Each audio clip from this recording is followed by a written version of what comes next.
The conference room on the 42nd floor went silent when the legal team projected a 4-year-old social media post onto the wall.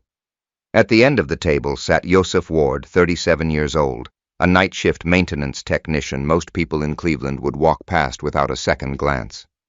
To the world, he was the man who drove an aging Ford Ranger, carried a dented lunchbox, and worked while everyone else slept. What they didn't know was that Joseph now controlled the company acquiring the platform that hosted that post. The post was still there. The woman who wrote it had no idea who was about to decide its future. And then Joseph quietly asked for the complete audit file. If you're watching from somewhere in the world today, let me know your country and your local time in the comments. I always enjoy seeing where these stories reach. And if you like stories about quiet people who refuse to stay down, subscribe to the channel and join us for the journey ahead. The people who worked in the Hartwell Commerce Center knew Joseph Ward for exactly 3 things. He arrived before sunset. He left after sunrise. And if something broke, eventually Joseph would fix it. The building stood in downtown Cleveland, 12 stories of glass-steel insurance offices, accounting firms, and law practices. During business hours, hundreds of people moved through its lobby every day. Most never noticed the maintenance staff. Joseph preferred it that way. At 6:40 every evening, his old blue Ford Ranger rolled into the employee parking lot behind the building. The truck had over 200,000 miles on it. Rust had started creeping along the rear wheel wells. One of the speakers didn't work anymore. He never complained about it. The truck started every day. That was enough. At 6:55 p.m., he would step through the service entrance carrying the same dented metal lunchbox he had used for nearly a decade. The security guards always nodded. "Evening, Joseph! Evening!" That was usually the entire conversation. By 7 o'clock, most office workers were heading home to their families. Joseph's workday was just beginning.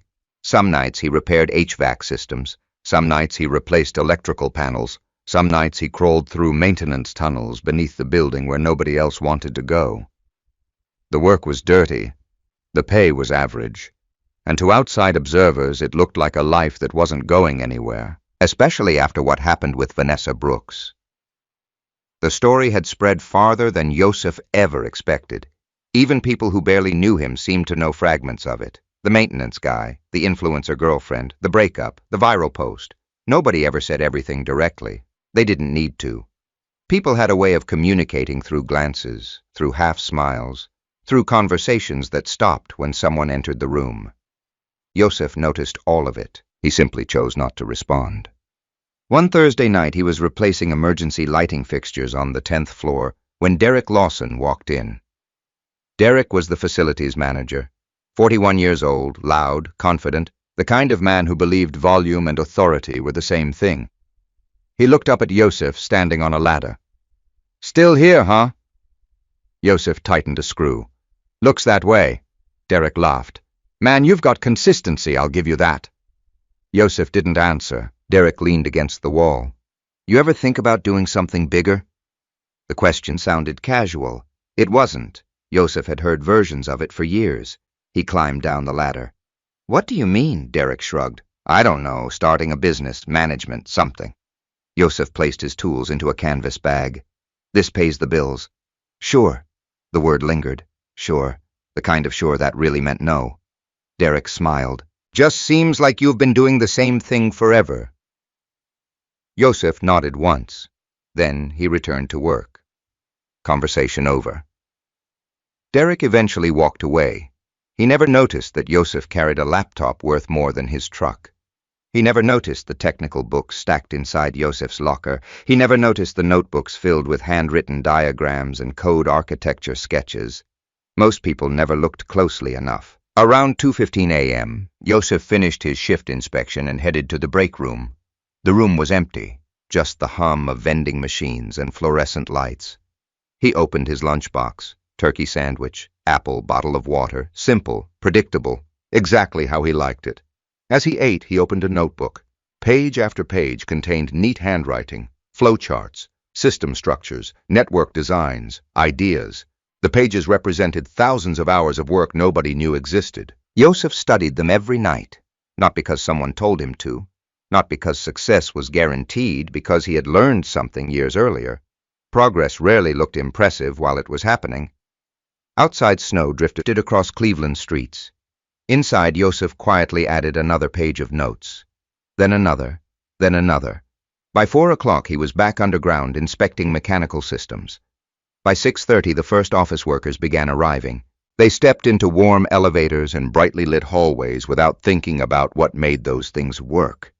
Yosef preferred it that way. Invisible people heard everything, and invisible people were rarely interrupted. At 7:18 a.m., his shift finally ended. He drove west toward Lakewood. Traffic moved slowly along Interstate 90.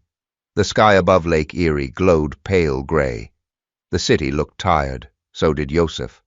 But exhaustion never seemed to bother him. His apartment building sat on a quiet residential street. Nothing special. 3 floors, aging brick exterior, small parking lot, affordable rent.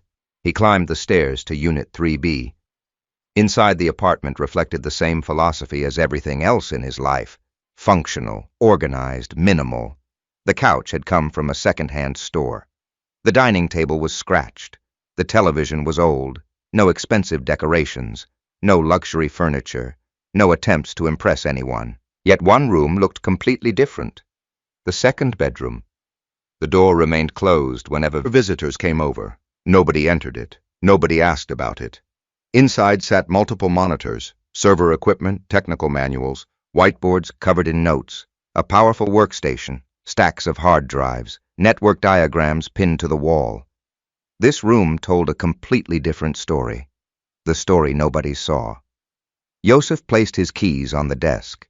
Then he checked several dashboards. Numbers appeared on the screens, traffic reports, security logs, performance metrics. He reviewed each one carefully. The concentration in his eyes changed. At work, Yosef looked like a maintenance technician. Here he looked like something else entirely. Hours passed. Eventually he stood and stretched. His gaze drifted toward a storage box sitting inside a closet. The box had remained unopened for months, maybe longer. Today, for reasons he couldn't fully explain, he pulled it out. Dust covered the lid. He sat on the floor, opened it. Inside were photographs, old receipts, movie tickets, birthday cards, pieces of a life that no longer existed. He moved through them slowly. Then his hand stopped. A silver frame. The photograph inside showed 2 smiling people standing beside Lake Erie, Vanessa Brooks and Yosef Ward. The picture had been taken 6 years earlier, before the followers, before the sponsors, before the interviews, before the post. Yosef stared at the image. The apartment remained silent. Outside, morning traffic moved through Lakewood. Inside, memories began opening doors he had spent years keeping closed. And as he looked at the photograph, one specific night returned with perfect clarity. The night Vanessa first introduced him to the world she desperately wanted to join. The night everything started changing. 6 years earlier, Vanessa Brooks was not famous. She wasn't even close. She lived in a small 1-bedroom apartment on the west side of Cleveland, and spent most evenings filming videos in front of a ring light she had purchased on sale from Amazon. At the time, she had fewer than 3,000 followers across all her social media accounts. Most of her videos received a few hundred views. Many received less. But Vanessa never lacked ambition. Every morning she studied successful creators. Every afternoon she planned content. Every evening she filmed. Then she edited until midnight. The determination impressed Yosef. That was one of the reasons he fell in love with her. She dreamed big, and Yosef respected people who worked for their dreams. Back then, they looked like a normal couple. Nothing glamorous, nothing remarkable. They rented an apartment they could barely afford, shared a used dining table, split grocery bills, watched movies on an old television. Some weekends they drove along the Lake Erie shoreline with no destination in mind. The relationship felt simple, comfortable, real, at least to Yosef. Whenever Vanessa encountered a problem, he quietly solved it. When her laptop crashed before an important brand meeting, Yosef repaired it overnight. When she couldn't afford a new camera, Yosef spent 3 months saving money and bought one for her birthday. When she needed help filming content, Yosef stood behind the camera. When she needed thumbnails edited, Yosef learned basic design software. When she needed transportation to networking events in Columbus or Pittsburgh, Yosef drove. He never appeared in the videos, never asked for credit, never complained about the time. The support felt natural to him. If someone mattered, you helped them. That was how Yosef viewed relationships. Vanessa's audience slowly grew. 3,000 followers became 10,000. 10,000 became 25,000. Brands started noticing. Small sponsorships arrived. Free products appeared at their apartment. A skincare company offered a partnership. A clothing boutique sent promotional packages. For the first time, Vanessa began earning real money from social media. The excitement transformed her. At first, the change seemed positive. She smiled more, talked more, dreamed bigger. Yosef enjoyed watching it happen. Success looked good on her. But as the months passed, subtle changes began appearing. The first signs were easy to miss. Vanessa started talking differently. She began using phrases she heard from other influencers: personal brand, market value, high-value networking, status alignment, audience positioning. At first, Yosef barely noticed. Then he noticed something else. She had stopped introducing him the same way. In the beginning, she would say, "This is Yosef, my fiancé." Later it became, "This is Yosef." Then eventually, "This is my boyfriend." Small change, tiny difference. But Yosef noticed, because Yosef noticed everything. He simply didn't react immediately.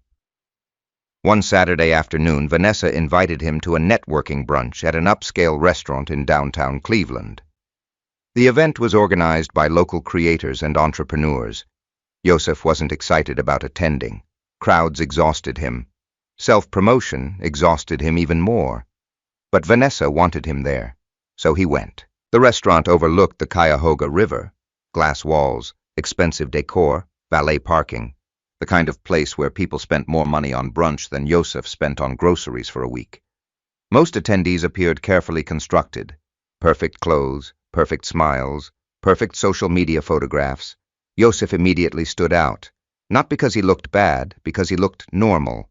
Dark jeans, plain navy button-down shirt, work boots, no designer labels, no luxury watch, no visible attempt to impress anyone. Vanessa introduced him to several people. The conversations followed a pattern. "What do you do?" "Building maintenance." A brief pause, then polite smiles. Then attention shifted elsewhere. Yosef didn't take offense. He understood human nature. People often valued titles more than character. One creator named Chelsea Grant spent 15 minutes describing her brand partnerships. She never asked a single question about Yosef. Another entrepreneur discussed startup funding. A real estate influencer talked about passive income strategies. Everyone seemed to be performing success rather than discussing life, Yosef quietly observed. Vanessa participated effortlessly. She fit into that environment, maybe too well. During lunch, he noticed something else. Whenever someone asked about her future plans, Vanessa's eyes brightened. Whenever someone asked about her relationship, her enthusiasm faded. Not dramatically, just enough to notice. Yosef filed the observation away. Weeks later, Vanessa reached 50,000 followers. The milestone changed everything. New opportunities arrived, national brands, conference invitations, paid appearances, more travel, more attention, more validation, and less time together. Their conversations became shorter. Their schedules drifted apart. Some nights, Vanessa returned home after midnight. Some weekends disappeared entirely. Yosef remained supportive. He told himself growth required sacrifice. He told himself relationships went through seasons. He told himself patience mattered. Still, certain moments stayed with him. One evening, while fixing a loose cabinet hinge in their apartment kitchen, Yosef overheard Vanessa speaking on the phone in the next room. He wasn't trying to listen. The apartment simply wasn't large enough for privacy. The caller asked something Yosef couldn't hear. Vanessa laughed, then replied, "No, he's nice." A pause. "He's just..." Another pause. Yosef stopped working. "Different." Silence. Then laughter. More conversation. The subject changed. Yosef finished repairing the cabinet. He never mentioned it, but the word stayed with him. Different. Not dependable, not loyal, not kind. Different. Months continued passing. Vanessa's audience crossed 100,000 followers. Companies flew her to events. Hotels upgraded her rooms. Restaurants offered complimentary meals. She entered a world that rewarded appearance, image, and perception. A world Yosef never cared about. The distance between them slowly widened. Neither acknowledged it directly. Then one afternoon, Vanessa arrived home carrying an invitation. A physical invitation, heavy cardstock, gold lettering, exclusive, important. She placed it on the kitchen table. Yosef looked up from his laptop. "What is it?" Vanessa smiled. "A private creator dinner." "Sounds nice." "It is." She sat across from him. "There'll be investors there." Yosef nodded. "Congratulations. Influencers too." "That's great." Vanessa hesitated. Then she looked at him carefully, almost as if evaluating something. Yosef noticed. He always noticed. Finally, she asked, "You'll come with me, right?" Something about the question felt unusual. Not the words, the hesitation behind them. Yosef closed his laptop. "Of course," Vanessa smiled, but the smile didn't fully reach her eyes. And for reasons he couldn't explain, a quiet feeling settled in his chest. Not fear, not suspicion. Something smaller, something harder to define. The kind of feeling a man gets when he senses a storm long before seeing the clouds. The dinner was scheduled for the following Friday at the Shoreby Club. At the time, Yosef believed it would be another networking event. Another evening of polite conversations, another chance to support the woman he loved. He had no idea it would become one of the most important nights of his life. Because before that evening ended, Yosef Ward would hear words that changed the way he viewed Vanessa forever. Friday arrived cold and clear. The wind coming off Lake Erie carried the last bite of winter through downtown Cleveland, rattling bare tree branches and pushing people quickly from their cars into warm buildings. At 6:30 that evening, Yosef Ward stood in front of a bathroom mirror inside the apartment he shared with Vanessa Brooks. He adjusted the collar of a navy button-down shirt. The shirt wasn't new, but it was clean, pressed, presentable. He looked at himself for a moment, then stepped away from the mirror. Yosef had never been a man obsessed with appearances. He believed clean clothes mattered, character mattered, reliability mattered. The rest felt secondary. Vanessa emerged from the bedroom 20 minutes later. For a moment, Yosef simply stared. She looked stunning, black evening dress, simple jewelry, professional makeup. The confidence of someone becoming accustomed to attention. "You ready?" she asked. Yosef smiled. "Ready." They drove east toward the Shoreby Club in Bratenahl. The invitation described the event as a private networking dinner for creators, investors, media executives, and startup founders. Exclusive, invitation only. The kind of event Vanessa had spent years trying to reach. As they approached the club, luxury vehicles filled the parking area. Mercedes, BMWs, Range Rovers, a Ferrari near the entrance. Yosef parked his aging Ford Ranger near the back corner of the lot, far away from the others, not because anyone told him to, because there was space available, nothing more. But he noticed Vanessa looking through the windshield, not at the building, at the vehicles, at the distance between their truck and everything else. A small detail, yet it stayed with him. Inside, the Shoreby Club looked exactly as wealthy people expected wealthy places to look. Dark wood, crystal lighting, polished marble floors, floor-to-ceiling windows overlooking the lake, waiters carrying silver trays, soft piano music drifting through the room. Groups of people stood together holding wine glasses and exchanging business cards. Everyone appeared successful, or at least skilled at looking successful. Vanessa immediately relaxed. This environment energized her. She recognized faces. People recognized her. Several creators approached within minutes. Compliments, introductions, laughter, photographs. Yosef followed quietly beside her, a familiar pattern. At first, things went smoothly. Vanessa introduced him to a venture capitalist from Chicago, a marketing consultant from New York, a creator management executive from Nashville. The conversations lasted only a few minutes each. The questions remained predictable. "So, what do you do?" "Building maintenance." The reaction never changed. The brief pause, the polite smile, the rapid shift toward another topic. Yosef wasn't offended. He had seen it too many times. People measured importance through titles. It saved them the effort of learning who someone actually was. Around 7:15, the dinner moved into the main ballroom. Guests took their seats. Yosef found himself placed near the end of a large table. Vanessa sat several seats away between two well-known creators. The arrangement didn't bother him until he noticed something. Nobody had made a mistake. Someone had deliberately arranged seating according to perceived value. Investors near the center, major creators nearby, executives close behind, everyone else toward the edges. Yosef sat near the corner, invisible again. A waiter poured water. Conversations continued. Across the table sat a startup founder named Blake Harmon. 32. Expensive suit. Expensive watch. Expensive confidence. The kind of man who announced success before anyone asked. Blake glanced at Yosef's name card. Yosef.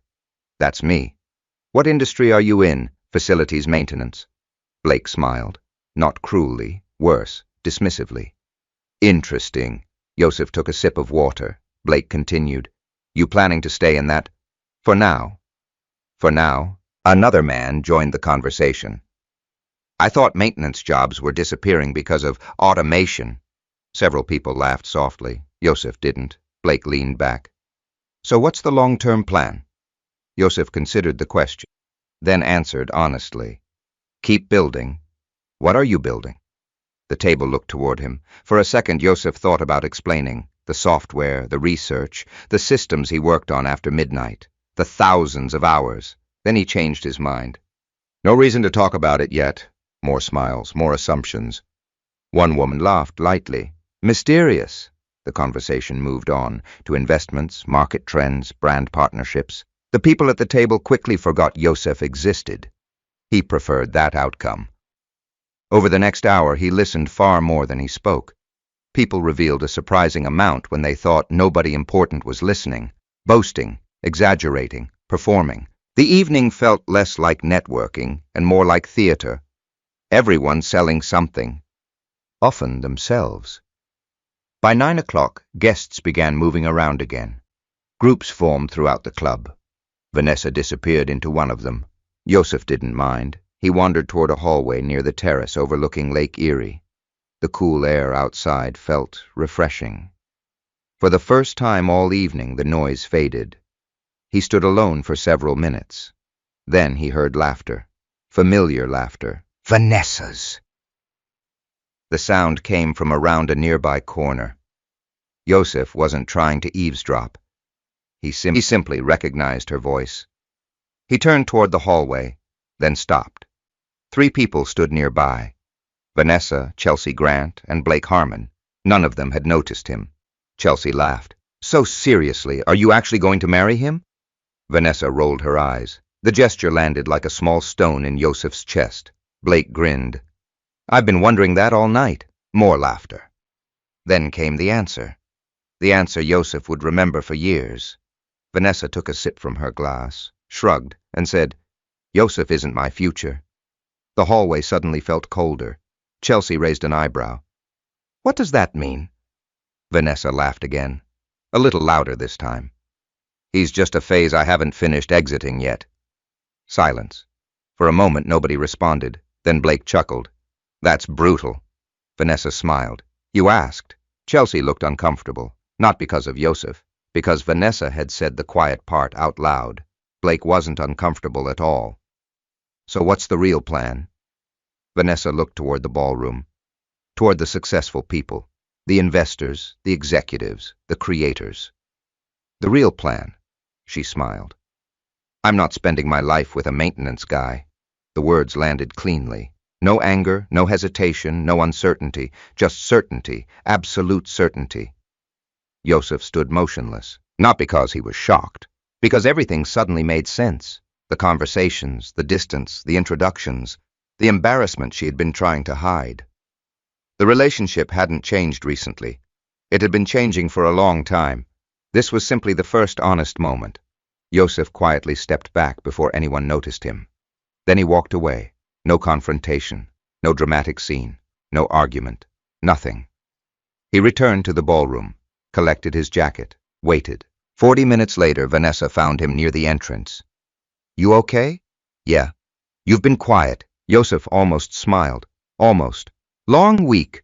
She accepted the explanation immediately. On the drive home, neither said much. The city lights passed across the windshield. Traffic remained light. Vanessa checked messages on her phone. Yosef focused on the road.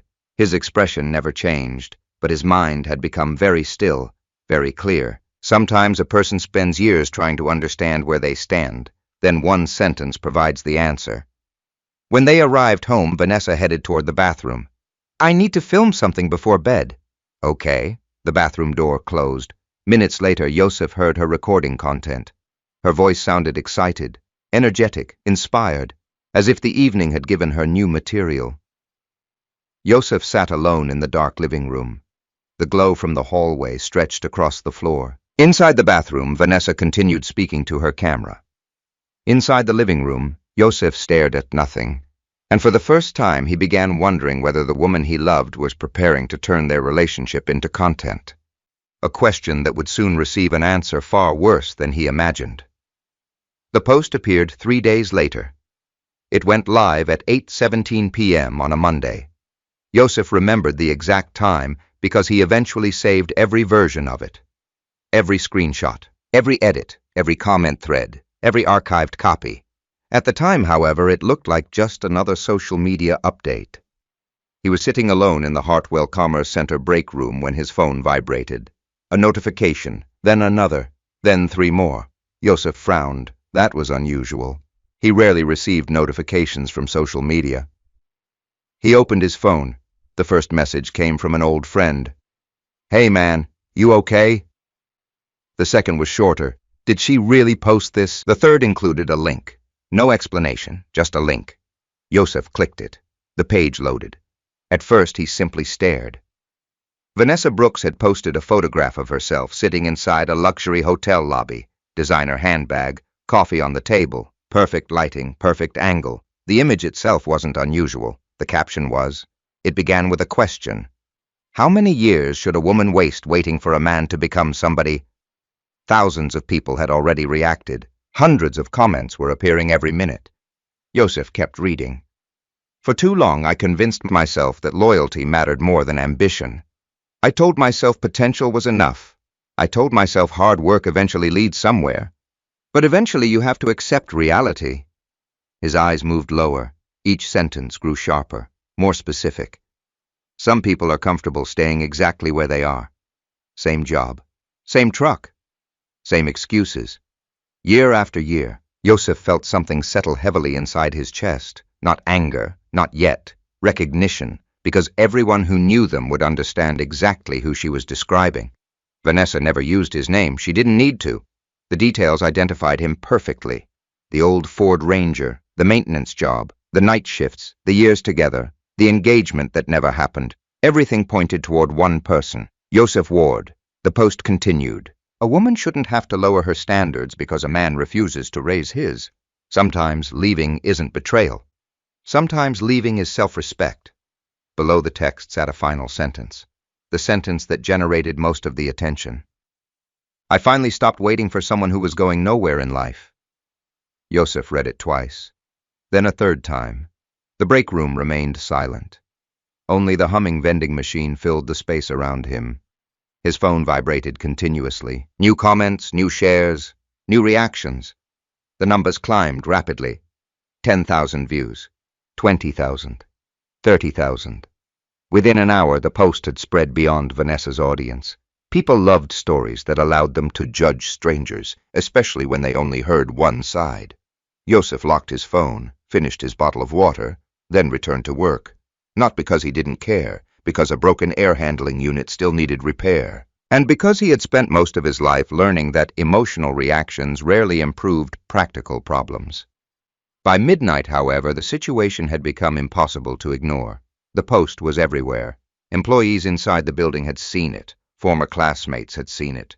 Distant relatives had seen it. Even people who barely knew him had seen it. At 1:08 a.m., Yosef walked into the maintenance office.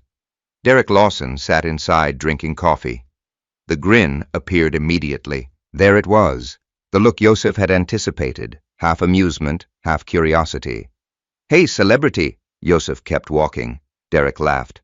Come on, man. No response. I saw the post. Of course he did. Everyone had. Derek leaned back in his chair. That's rough. Yosef placed paperwork on the desk, still silent. Derek continued. I mean, damn. Another laugh. She didn't exactly hold back. The room grew quiet. For a second, Derek seemed disappointed that he wasn't getting a reaction.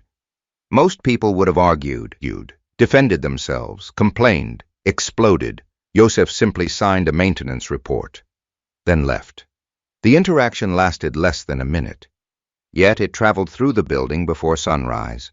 By the next evening, people were watching him differently, not openly, subtly, the same way people slow down when passing a traffic accident, curiosity disguised as concern. A few employees offered sympathy, others offered advice, several offered opinions nobody requested.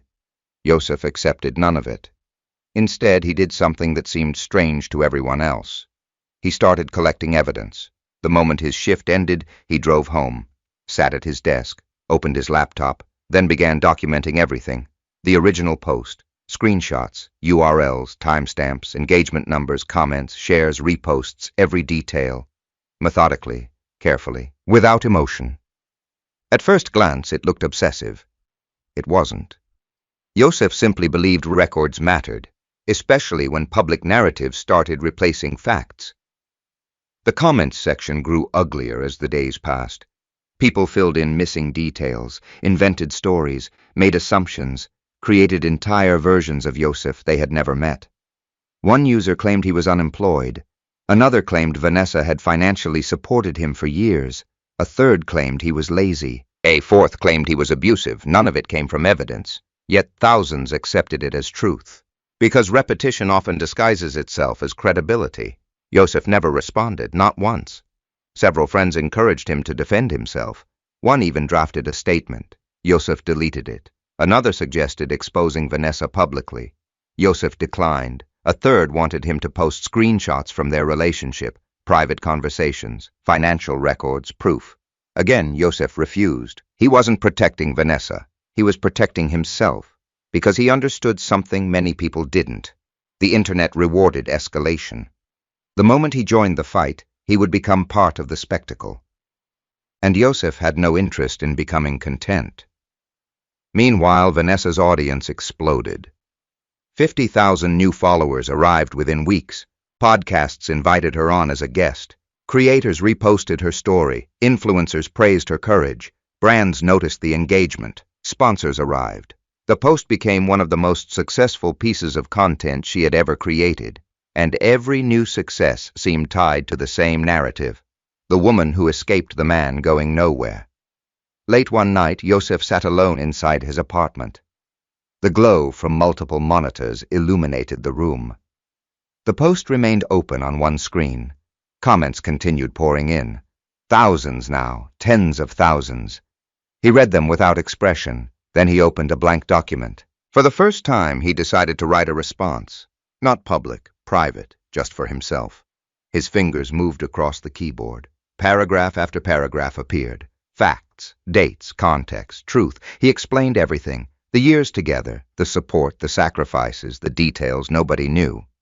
For nearly an hour, he wrote. When finished, the document stretched across multiple pages.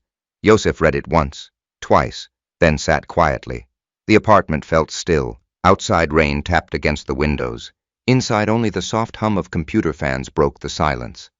Finally, Yosef highlighted the entire document. Every word, every sentence, every explanation. Then he pressed delete. The screen became blank again. He leaned back in his chair, because deep down he already understood something important. People who wanted the truth would eventually find it. People who wanted entertainment never cared about the truth in the first place, and arguing with the second group was a waste of life. He closed the file, opened another folder instead. A folder containing software architecture plans, security frameworks, detection systems, ideas he had been building for years. His attention shifted, away from Vanessa, away from the post, away from the humiliation, toward something else, toward the future. The post would remain online, the internet would keep talking, Vanessa would keep benefiting from the story. Yosef knew all of that. What he didn't know was that the post had already created a chain of events far larger than either of them could see. Because less than 2 weeks later, Vanessa would leave for good. And when she did, Yosef would discover that the viral post was only the beginning of what she had taken from him. Vanessa moved out 11 days after the post went viral. Not 10, not 12. Yosef remembered the exact number because he wrote it down. By then, documenting things had become a habit. The morning began quietly. No argument, no dramatic confrontation, no final attempt to save the relationship. Yosef returned home after another overnight shift at the Hartwell Commerce Center and immediately noticed the difference. The apartment sounded different, emptier. A strange stillness hung in the air. He stepped inside. The living room told the story before Vanessa did. Several shelves were empty. Decorations were gone. A floor lamp had disappeared. 2 framed photographs no longer sat above the television. Cardboard boxes lined the hallway. Vanessa emerged from the bedroom carrying another one. For a moment, neither spoke. The relationship had reached a point where words no longer changed outcomes. Finally, she broke the silence. "I signed a lease."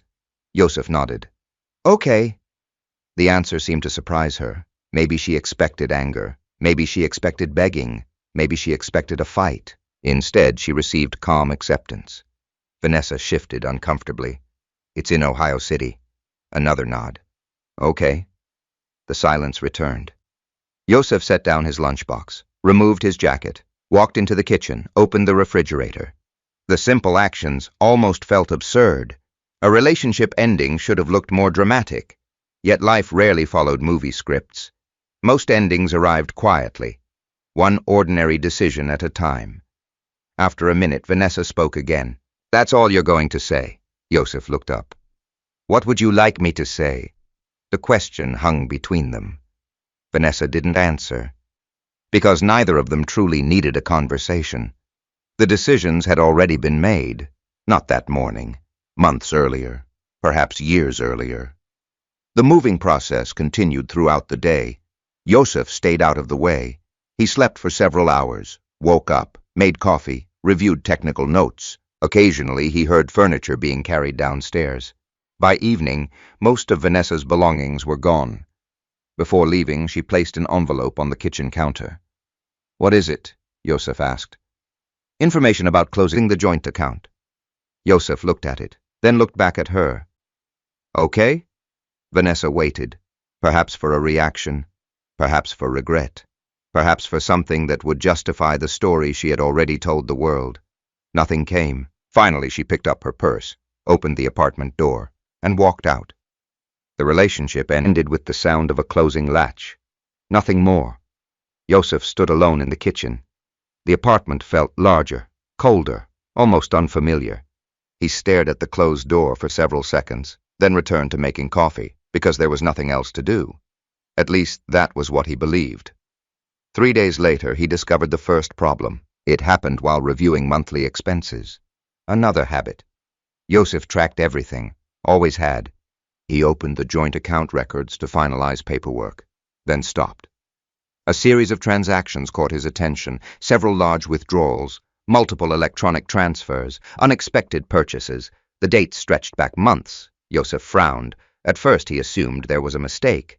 Then he examined the records more carefully. The numbers told a different story. Over nearly a year, thousands of dollars had quietly disappeared from the account. Not enough to attract immediate attention, just enough to accumulate. A few hundred here, a few hundred there, then larger amounts, travel expenses, luxury purchases, subscription services, unknown transfers. The total exceeded $28,000.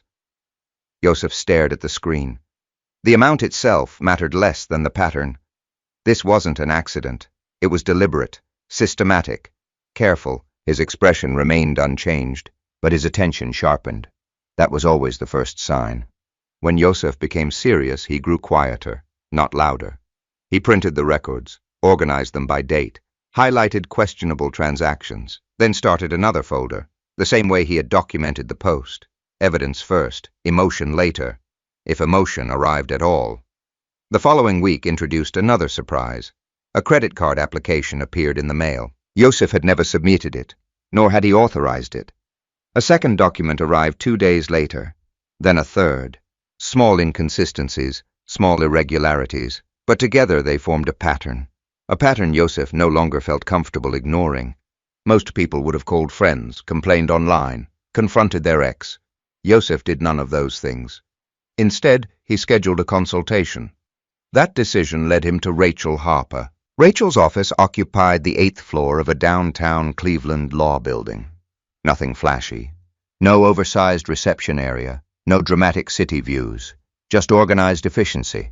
Rachel herself reflected the same philosophy. 52 years old, sharp eyes, minimal patience for nonsense. The kind of attorney who cared more about documentation than speeches. Yosef arrived carrying a thick folder. Rachel glanced at it, then at him. Most people bring emotions. Yosef placed the folder on her desk. I brought records. A faint smile appeared, for the first time all day. Good. The meeting lasted nearly 2 hours. Rachel reviewed financial statements, transaction histories, screenshots, timelines, notes. When she finished, she closed the folder. You documented all of this yourself? Yes. Rachel leaned back. That's unusual. Yosef waited. Most people remember feelings. She tapped the paperwork. You remembered facts. Silence followed. Then Rachel said something Yosef would remember for years. Anger is temporary, she pointed at the evidence. This lasts. Yosef looked down at the documents. Rachel continued. People think justice comes from outrage. She shook her head. It comes from records. The sentence settled into his mind immediately. Because it aligned with everything he already believed. Truth mattered. Evidence mattered. Facts mattered. The rest was noise. Rachel agreed to represent him regarding the financial issues. Nothing aggressive, nothing dramatic. Just a methodical review of what had happened. As the meeting ended, Rachel walked him toward the door, then paused. One more thing. Yosef turned. The social media post. Rachel's voice remained neutral. I've seen situations like this before. Yosef waited. Don't fight a public narrative emotionally. She looked directly at him. Build something stronger than it. The advice sounded simple, yet it lingered with him throughout the drive home. That evening, Yosef returned to his apartment. The second bedroom remained untouched, the room nobody else ever entered. The room Vanessa had never taken seriously. To her it was where Yosef wasted time. To Yosef it was where his future lived. He sat at his workstation, powered on multiple monitors, opened folders filled with code, research, prototype designs, security models, years of work. Years nobody saw, years nobody valued. A project directory sat near the top of the screen, one folder among hundreds. Its name was simple, Loop Shield. Yosef clicked it. Lines of code appeared, detection algorithms, moderation systems, behavioral analysis tools. The project had started as an idea years earlier, a way to identify coordinated harassment campaigns online, fake engagement, manipulated narratives, artificial amplification. At the time, it had been little more than an experiment. Now, staring at the screen, Yosef saw something different. Possibility. The internet had just taught him a lesson. False narratives moved faster than truth. Platforms rewarded outrage. Algorithms rewarded conflict. Maybe there was a better way. Maybe there was a system capable of detecting manipulation before it spread. The apartment remained silent.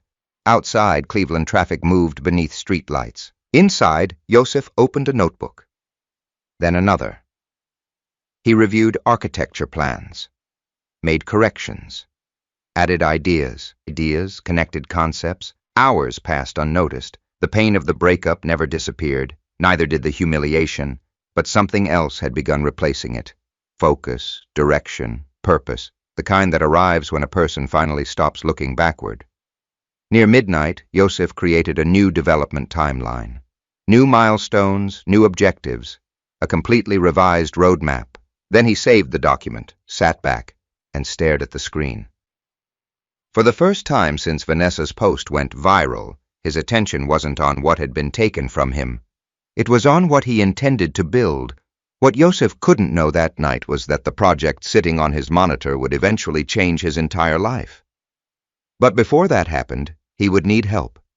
Because no matter how talented someone is, some roads are too large to travel alone. And within a few months, a chance encounter with a cybersecurity consultant named Alicia Patel would change everything. For nearly 6 months after Vanessa left, Yosef Ward lived the same way he always had. He worked nights. He slept during the day. He paid his bills. He ignored social media. And every spare hour went into LoopShield. The routine was exhausting, but Yosef preferred exhaustion over regret. Most evenings began at the Hartwell Commerce Center. Most mornings ended inside the second bedroom of his apartment. The room had gradually transformed into something between a laboratory and a war room. Whiteboards covered entire walls. Handwritten notes filled dozens of notebooks. System diagrams stretched across corkboards. Several monitors displayed lines of code, data sets, behavior maps, traffic simulations. No investors had funded the project. No company supported it. No team existed. Only Yosef. And thousands of hours. The goal remained simple. Build software capable of identifying coordinated manipulation on social platforms, fake engagement, bot networks, harassment campaigns, artificial amplification, the very mechanisms that allowed online lies to spread faster than truth. At first, the project felt personal, an attempt to understand what had happened to him. Over time, it became something larger. Yosef discovered that the same systems responsible for his public humiliation affected millions of people every day. Businesses, students, teachers, private citizens. The problem wasn't unique, the scale was. One evening around midnight, Yosef tested a new detection model. Thousands of simulated accounts moved across the screen. The software monitored patterns, connections, behavior, timing. After several minutes, the system highlighted suspicious clusters automatically. Yosef leaned forward. Interesting. Very interesting. The algorithm had identified coordinated activity faster than expected, much faster. He reviewed the results twice, then 3 times. The data remained consistent. For the first time, he felt something rare. Excitement, real excitement. The project was working. Not perfectly, not yet, but it was working. Unfortunately, progress created a different problem. Money. Servers cost money. Software licenses cost money. Data storage cost money. Every improvement increased expenses. Yosef funded everything himself. The maintenance job paid enough to survive, not enough to scale technology. Several times he considered seeking investors. Each time he rejected the idea. Not because he feared rejection, because the project wasn't ready. He needed proof first. Evidence, always evidence. One rainy Tuesday afternoon, an unexpected opportunity arrived. The opportunity appeared disguised as a broken network cabinet. The incident occurred inside the Hartwell Commerce Center. A cybersecurity consulting company had rented temporary office space on the 9th floor while supporting a regional financial institution. A network failure interrupted their work. Management called maintenance. Maintenance called Yosef. By the time he arrived, several frustrated professionals stood around an open equipment rack. Laptops covered nearby tables. Cables stretched across the floor. Deadlines were approaching. Nobody looked happy. A woman in a dark blazer crouched beside the cabinet, focused, calm, analyzing the problem. Yosef immediately noticed something different about her. While everyone else looked stressed, she looked curious, as if the failure represented a puzzle rather than a disaster. She glanced up when he entered. "You maintenance?" "Yes." "Good." She pointed toward the rack. "We've got a wiring issue somewhere." Yosef examined the equipment. 5 minutes later, he located the problem. A damaged fiber connection hidden behind several cable bundles. Simple, easy to miss, easy to fix. 20 minutes later, the network returned. The room relaxed instantly. The woman stood, extended her hand. "Alicia Patel." "Yosef Ward." "Nice work." "Thank you." Most conversations ended there. This one didn't, because while packing his tools, Yosef noticed something on a nearby monitor. A threat detection dashboard, behavior analytics, pattern recognition. The subject interested him. More importantly, he understood it. Without thinking, he asked a question. "Your anomaly thresholds are dynamic." Alicia blinked, then looked at him more carefully. "Excuse me, The detection model, Yosef pointed toward the screen. It adjusts based on network behavior, silence. Alicia stared. The room suddenly felt different. Because maintenance technicians weren't supposed to ask questions like that. They certainly weren't supposed to understand the dashboard. Finally, Alicia nodded. Yes. Yosef studied the screen briefly. Interesting approach. Alicia folded her arms. What makes you say that? For the next 10 minutes, they discussed cybersecurity, detection models, network behavior, data analysis, machine learning. By the end of the conversation, Alicia had completely forgotten Yosef repaired elevators for a living. She cared about something else, the way he thought. When Yosef eventually left, Alicia remained standing beside the equipment rack, watching him walk away. 3 days later, she emailed him. The message was simple. Coffee. Yosef almost declined, then accepted. The meeting took place at a small coffee shop near Ohio City. Neither treated it like networking. Neither treated it like recruitment. It felt more like two people discussing problems they genuinely cared about solving. Alicia learned about Loop Shield. Yosef learned about her consulting work. Hours disappeared. Ideas flowed naturally. By the end of the meeting, Alicia leaned back and shook her head. I still don't understand something. Yosef waited. You built all of this yourself. Most of it. While working maintenance nights. Yes. Alicia laughed softly. Not mockingly. In disbelief. That's insane. Maybe it was. But Yosef never considered it extraordinary, just necessary. Over the following months, they met regularly. Sometimes for coffee. Sometimes online. Sometimes inside Yosef's apartment office. Alicia became the first person outside Yosef's private world to truly understand the project. More importantly, she understood its potential. One evening, she reviewed a demonstration of the latest detection system. Fake engagement networks appeared on screen. The software identified suspicious activity, mapped connections, tracked manipulation patterns. The results spoke for themselves. When the demonstration ended, Alicia remained silent for several seconds. Then she said, You know this is bigger than moderation software. Yosef looked up. What do you mean? This could change how platforms identify abuse. She pointed toward the monitor. You're not solving one problem. Another pause. You're solving several. Yosef had considered that possibility. He simply avoided thinking about it too much. Hope could become a distraction. Alicia wasn't interested in caution. She was interested in reality, and reality looked promising. A few weeks later, she arrived at Yosef's apartment carrying legal documents. Yosef frowned. What are those? Alicia placed them on the desk. A company. He stared. She smiled. A real one. The paperwork outlined formation documents, operating agreements, ownership structures, business registrations, everything necessary to create a formal organization. Yosef reviewed the pages, then looked back at her. You already filled these out. Mostly. Why? Alicia laughed. Because eventually somebody is going to buy this technology. She pointed at the software. And I'd rather they buy it from a company. Silence filled the room. Outside rain tapped against the apartment windows. Inside, Yosef looked at the documents. A year earlier, his future had seemed simple. Maintenance work. An engagement. A predictable life. Now he sat inside a room full of servers discussing company formation. Life moved strangely, especially when nobody was paying attention. Finally, Yosef picked up a pen, signed the documents, then handed them back. Alicia grinned. There it is. What? The first step. Together they officially formed Ward Analytics, a small company nobody had heard of. No office, no employees, no investors, no publicity, just two people and an idea. The world continued overlooking Yosef Ward. The viral post remained online. People still believed the same story. The maintenance worker, the man going nowhere. Meanwhile, inside a small apartment in Lakewood, something quietly began growing. Something powerful, something valuable.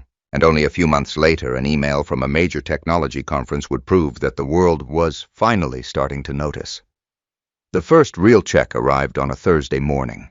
Not an investment, not venture capital, not one of those dramatic moments startup founders like to post about online.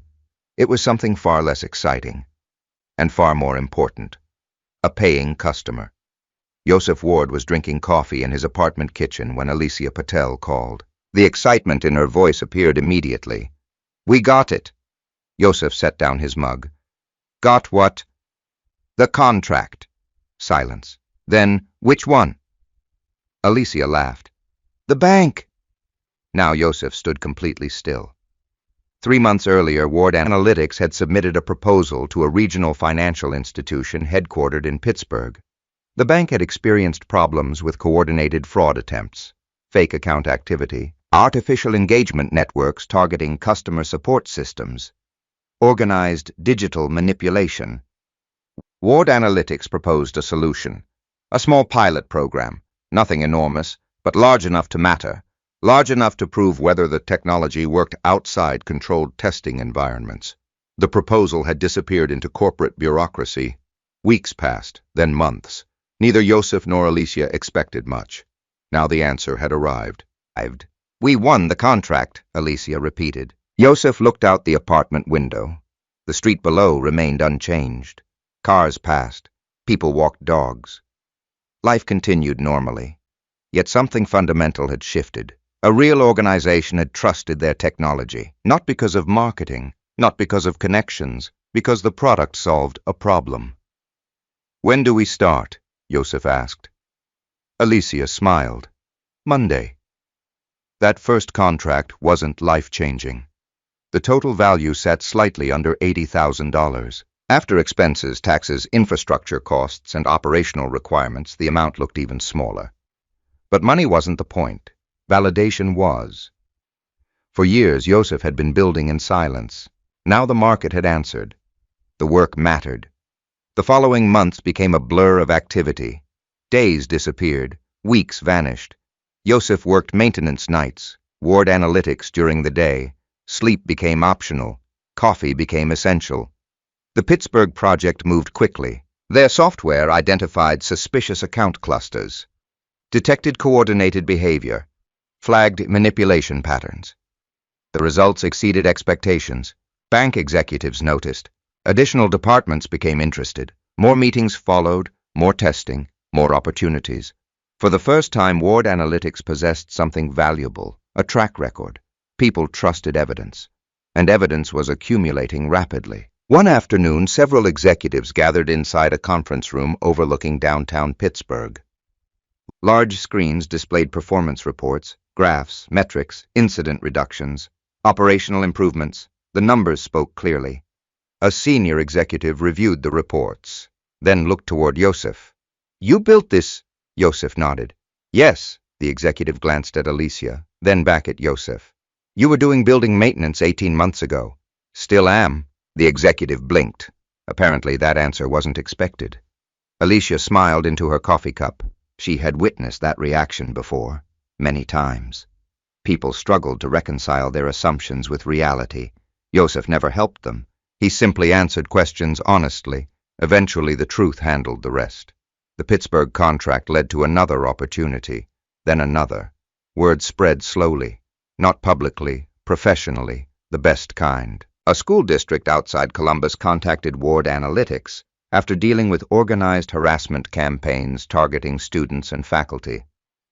Unlike banks, schools operated under different pressures, different vulnerabilities, different risks. Yet the core problem remained familiar. Coordinated online behavior, digital abuse, manipulated narratives.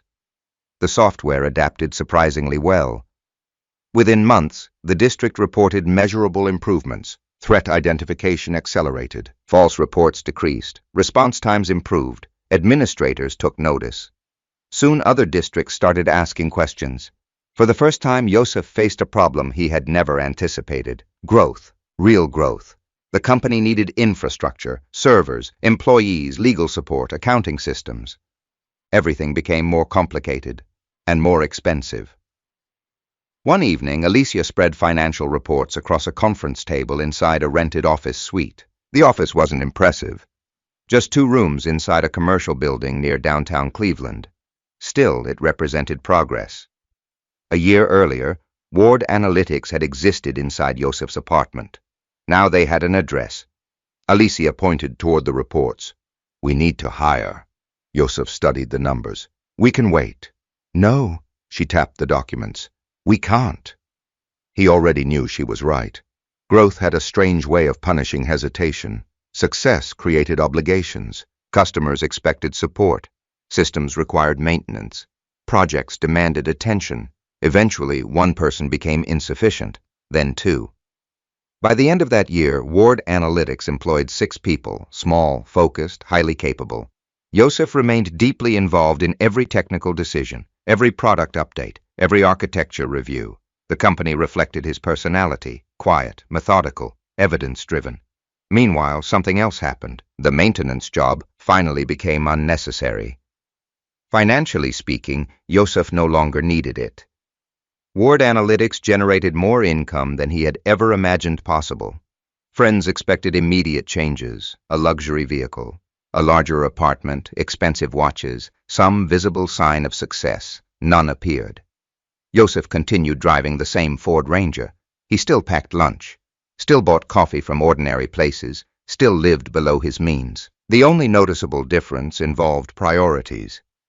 He paid off debts, built reserves, invested in infrastructure, expanded the company carefully. The outside world saw little change. The foundation beneath the surface changed completely. Then, one afternoon, something unexpected happened. Alicia walked into Yosef's office carrying a tablet. "You should see this." Yosef looked up. "What is it?" Instead of answering, she placed the tablet on his desk. The screen displayed a video advertisement. A familiar face appeared. Vanessa Brooks. Years had passed. Her audience had exploded. Her brand had grown. Professional lighting, luxury travel, corporate sponsorships. Everything looked polished. Everything looked successful. Yosef watched silently. The advertisement promoted a speaking event, a creator conference in Miami. The theme focused on personal growth, overcoming bad relationships, building standards, moving forward. Then the footage changed. A screenshot appeared briefly. Only a few seconds, but Yosef recognized it immediately. The post, that post, the same viral publication from years earlier, the one describing him as a man going nowhere in life. Vanessa had incorporated it into her personal brand, a cornerstone story, a defining chapter, something she referenced repeatedly. The audience loved it, sponsors loved it, conference organizers loved it. Apparently, humiliation had become marketable. The video ended. Silence settled inside the office. Alicia studied Yosef carefully. "You okay?" He nodded. Yes. The answer was truthful. The old pain no longer felt sharp. Time had worn down its edges. Still, something about the situation bothered him. Not emotionally, factually. The story continued generating value. Money, attention, influence, all built upon a narrative that remained incomplete. Yosef didn't mention the thought. Instead, he returned the tablet. Alicia sighed. "I was afraid that would upset you." "It doesn't." "You sure?" "Yes." And he was, mostly, because something interesting had happened over the years. The farther Yosef moved toward his future, the less power the past seemed to possess. Yet the past wasn't finished with him, not even close. That evening, after everyone left the office, Yosef reviewed company reports alone. Growth projections, customer metrics, partnership opportunities. The future looked promising. Then, an email arrived. The sender's name immediately caught his attention. Spotlight Loop, the social media platform where Vanessa's post still existed, the platform that had amplified it, the platform that continued profiting from it. Yosef opened the message, read it once, then again. Alicia had been right. The world was finally noticing Ward Analytics, because Spotlight Loop wanted a meeting, and they weren't the only ones. The platform was beginning to experience serious problems Yosef's technology might be able to solve. He stared at the email for a long moment, then slowly leaned back in his chair. Outside, Cleveland traffic moved beneath the evening sky. Inside, an opportunity had just appeared. A very large opportunity. One that would eventually place Yosef Ward much closer to Spotlight Loop than anyone could possibly imagine, including Vanessa Brooks. The first signs appeared long before the public noticed. Inside, Spotlight Loop warning lights had been flashing for years, Most users never saw them. Advertisers did. Investors did. Executives certainly did. The platform still looked healthy from the outside. Millions of active accounts, billions of monthly interactions, influencers posting glamorous lifestyles, brands pouring money into campaigns. Everything appeared stable. Yet beneath the surface, the foundation had started cracking. And cracks always spread. The email invitation from Spotlight Loop led to a virtual meeting 2 weeks later. Yosef joined from the Ward Analytics office in Cleveland. Alicia sat beside him. 3 executives appeared on the screen. One of them introduced himself as Trevor Miles, Chief Operations Officer, 40 years old, sharp suit, carefully controlled voice, the kind of executive who measured every word. After brief introductions, Trevor got straight to the point. "We've reviewed your technology." Yosef nodded. Trevor continued. "The results are impressive." Another executive spoke. "We're particularly interested in your coordinated behavior detection." Alicia exchanged a quick glance with Yosef. That wasn't surprising. The feature had become Ward Analytics' strongest product. Trevor leaned forward. "Our platform faces increasing challenges." The statement sounded diplomatic. The reality was worse. Even Yosef knew that. Public reports had started appearing. Advertisers questioned engagement quality. Researchers raised concerns about bot activity. Content creators complained about manipulated metrics. The problems continued growing. Trevor continued. "We'd like to explore a partnership." The conversation lasted nearly 90 minutes. When it ended, no deal existed. But the message was clear. Spotlight Loop needed help. Significant help. As the screen went dark, Alicia folded her arms. "They're in trouble." Yosef nodded. "Yes, more than they're admitting?" "Probably." Neither said anything for several seconds, because the same conclusion had already formed in both minds. A company doesn't seek outside solutions unless internal solutions have failed. Something serious was happening. Over the following months, Ward Analytics entered several limited consulting agreements with organizations connected to social media platforms. Not full partnerships, not acquisitions, just contracts. Enough to provide insight, enough to reveal patterns. The deeper Yosef looked, the clearer the picture became. The industry had built enormous businesses around attention. Not truth, not accuracy, attention. And attention rewarded extreme behavior, outrage, conflict, humiliation. The exact forces that once turned Vanessa's post into a viral sensation. One afternoon, Alicia walked into Yosef's office carrying a stack of reports.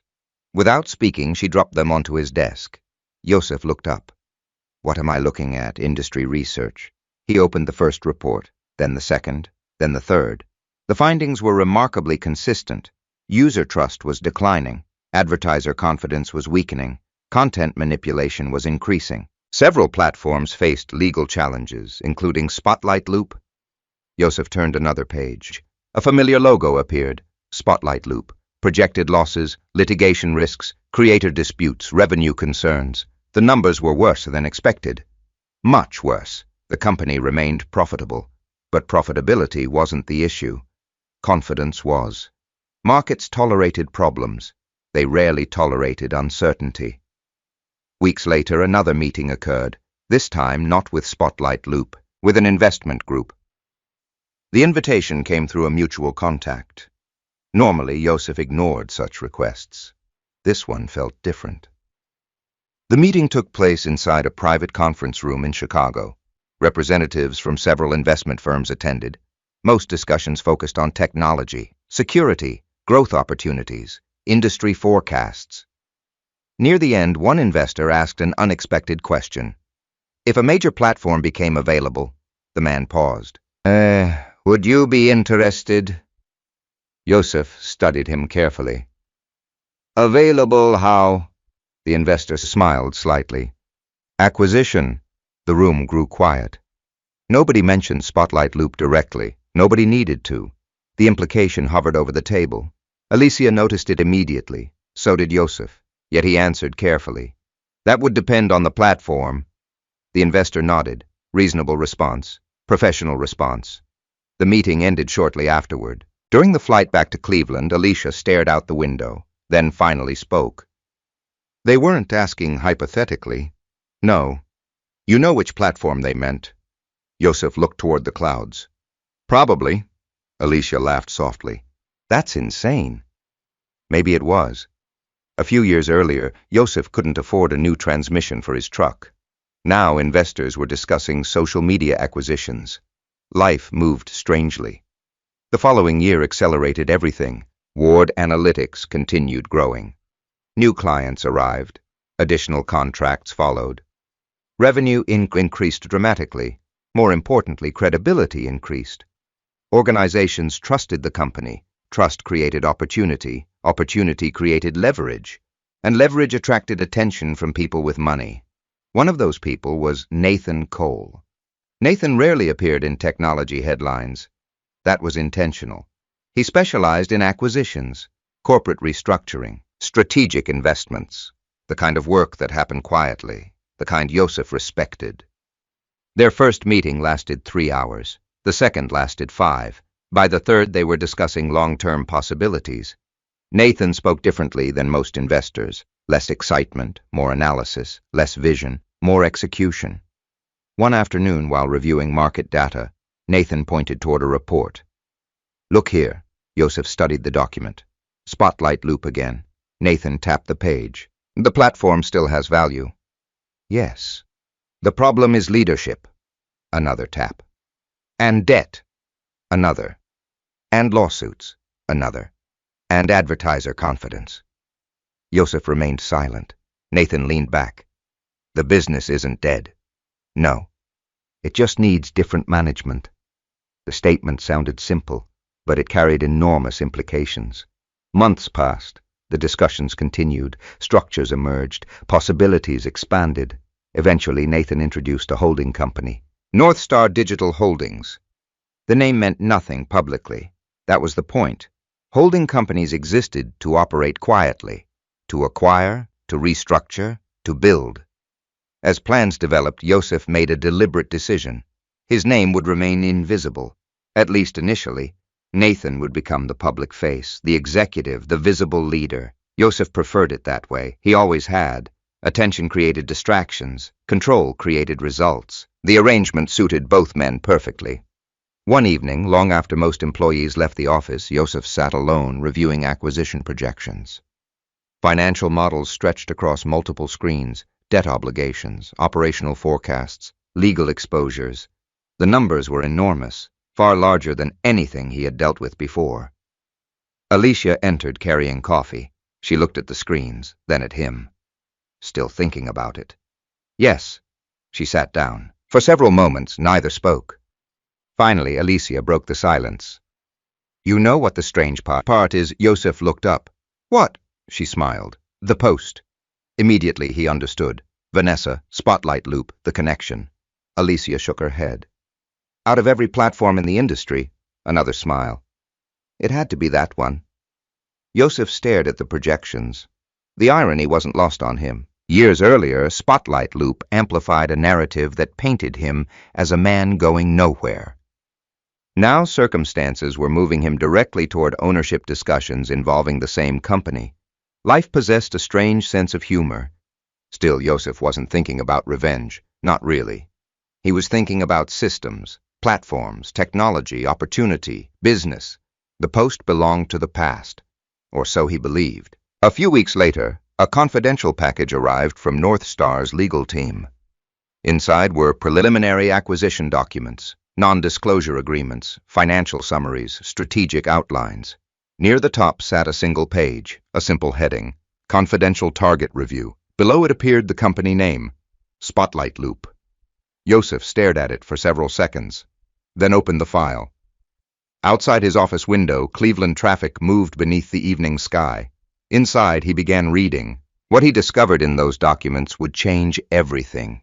Because for the first time, Yosef wasn't looking at Spotlight Loop as a user, or as a victim, or even as a technology partner. He was looking at it as a potential owner, and hidden deep inside the platform's internal records waited something neither he nor Vanessa expected. The old Post, still active, still generating engagement, still earning money, and still connected to far more than a simple breakup story. The first time Yosef Ward reviewed Spotlight Loop's internal records, he did it alone. No lawyers, no executives, no advisors. Just Yosef, a secure conference room, and several thousand pages of due diligence material. Outside downtown Cleveland, moved through another ordinary afternoon. Inside, nothing felt ordinary. The acquisition process had advanced faster than anyone expected. North Star Digital Holdings now possessed access to confidential operational data. Not ownership, not yet, but enough visibility to understand what truly existed beneath the platform's public image. And what Yosef found wasn't encouraging. User growth had slowed, advertiser retention had weakened, creator disputes increased every quarter, legal exposure appeared everywhere, the company remained valuable, yet it also carried hidden damage. The kind of damage public relations departments spent enormous amounts of money trying to conceal. Hours passed as Yosef reviewed reports, financial summaries, operational audits, compliance reviews, risk assessments. The work felt familiar. Evidence, patterns, facts. The same process he had used his entire life. Then something unexpected appeared. A section labeled High Engagement Legacy Content Assets. Yosef paused. The wording felt unusual. Curious, he opened the report. The document tracked older content that continued generating traffic years after publication. Posts, videos, creator campaigns, archived discussions. Anything that still attracted user attention. The platform treated those assets as revenue-generating properties. Each entry included engagement statistics, advertising performance, monetization metrics, traffic sources. Yosef scrolled through page after page. Most entries meant nothing to him. Then he froze. A familiar thumbnail appeared, a familiar profile photograph, a familiar name, Vanessa Brooks. For several seconds, Yosef simply stared. The room remained silent. The only sound came from the air conditioning system above him. Slowly he opened the file. There it was. The post, the same photograph, the same headline, the same story, the same accusation, the post that claimed he was going nowhere in life. Years had passed, yet it remained active, more than active, valuable. The engagement statistics filled multiple pages, views, shares, comments, advertising revenue, creator monetization, recommendation traffic. Yosef studied the numbers carefully, then studied them again. Because something felt wrong, very wrong. The post hadn't simply gone viral years ago. It continued receiving algorithmic promotion long afterward. Thousands of new impressions every month, consistent traffic, consistent revenue, consistent engagement. A single question formed immediately. Why the platform contained billions of posts? Why was this one still receiving visibility? Yosef opened additional reports, then more. Patterns began emerging. The post had repeatedly appeared inside recommendation systems, trending relationship discussions, personal growth content, creator success stories, breakup narratives, again and again, year after year. The platform kept feeding it to new audiences. Each appearance generated more revenue, more attention, more engagement, more profit. Yosef leaned back. His expression remained calm, yet his focus intensified. The post had always felt personal. Now it looked institutional. The platform itself had benefited, not merely Vanessa. Spotlight Loop had earned money from the story too, a lot of money. By evening, Yosef requested additional files, internal moderation records, policy reviews, compliance reports. He wanted context. The response arrived 2 days later. The new records revealed something even more interesting. The post had been reported multiple times. Not once, not twice, dozens. Users flagged it for harassment, targeted abuse, privacy concerns, potential policy violations. Every report generated an internal review. Every review reached the same outcome. No action taken. The explanations varied. Insufficient evidence, public interest, creator exception review, policy interpretation, different wording, same result. The post stayed online. Yosef opened another file, then another. The deeper he looked, the stranger the situation became. Certain creators appeared to receive treatment unavailable to ordinary users. Rules existed, yet enforcement varied. Some accounts lost visibility immediately. Others received warnings. Others seemed protected. Vanessa's account consistently belonged to the protected category, not officially. Unofficially, the distinction mattered, because unofficial decisions often left traces, and traces interested Yosef. 3 weeks later, another acquisition review meeting took place. Nathan Cole sat across the table. Several attorneys joined remotely. Financial advisors participated through video conference. Most discussion focused on debt obligations, revenue forecasts, risk mitigation. Then Yosef raised a question. Legacy creator protections. The room became quiet. Nathan looked up. What about them? Yosef slid several documents across the table. Nathan reviewed them. His expression changed slightly, only slightly, but Yosef noticed. Nathan always noticed details, which meant he recognized the significance immediately. One attorney adjusted her glasses. Where did these come from? Internal review materials. Silence followed. The attorney continued reading, then frowned. This is problematic. Nathan nodded slowly. Very. The conversation shifted, not toward Vanessa, toward policy, governance, liability. The bigger issue wasn't one creator. The bigger issue involved selective enforcement, because selective enforcement created exposure. Exposure created lawsuits, lawsuits created costs, and costs affected acquisitions. The business implications suddenly became significant. After the meeting ended, Nathan remained behind. He closed the conference room door, then sat across from Yosef. You know her. The statement wasn't a question. Yosef nodded. Yes. Nathan glanced toward the documents. The creator. Yes. Another pause. Nathan studied him carefully. Most people would have looked for anger, resentment, revenge. Nathan found none, only concentration. Finally, he spoke. Are you going to make this personal? Yosef answered immediately. No. Nathan watched him for several seconds, then nodded, apparently satisfied. Because he understood something important.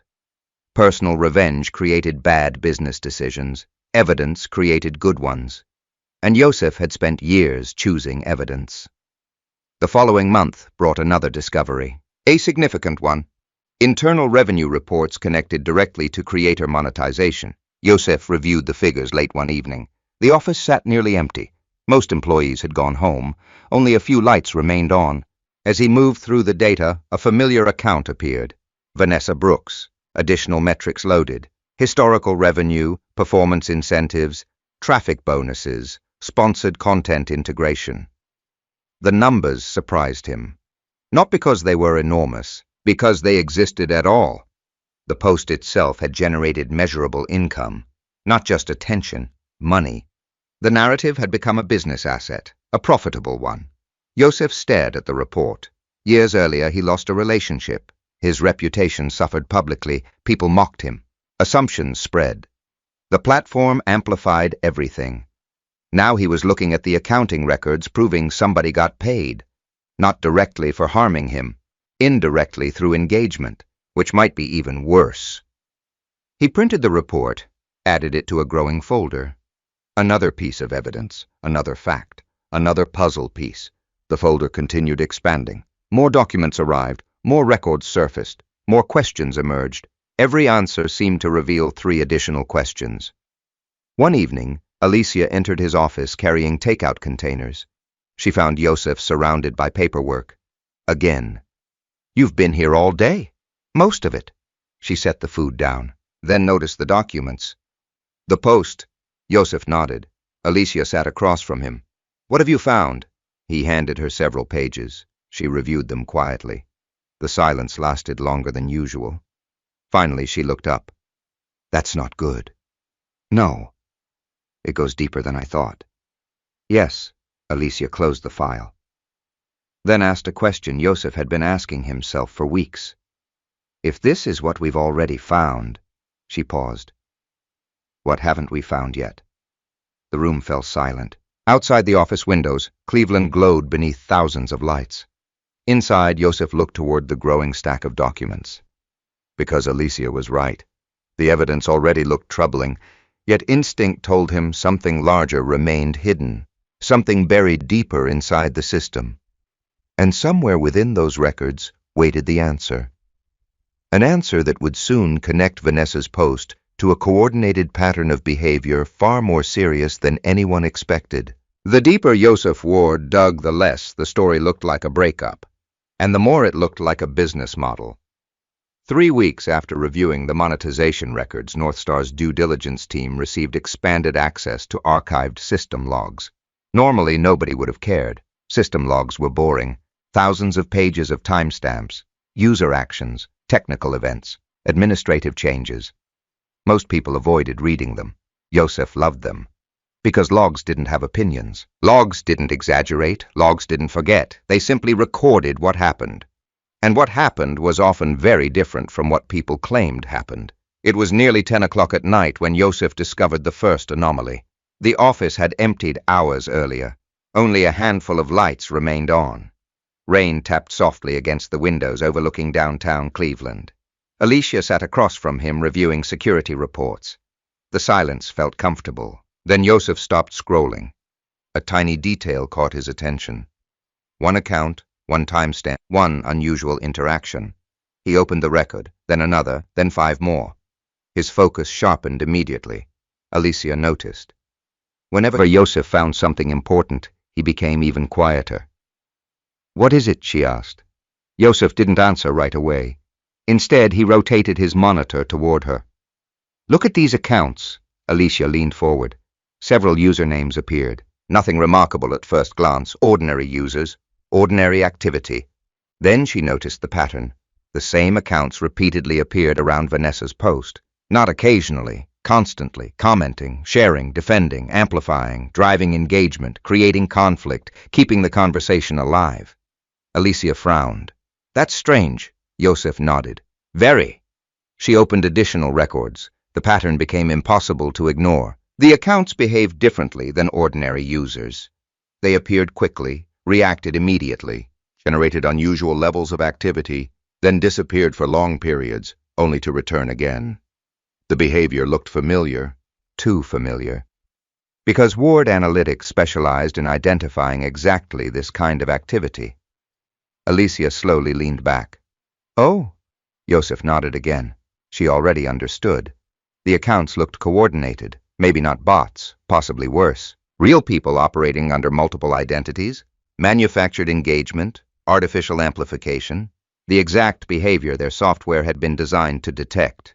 The next several days became a full investigation. Yosef requested additional records, comment histories, login data, administrative actions, account relationships.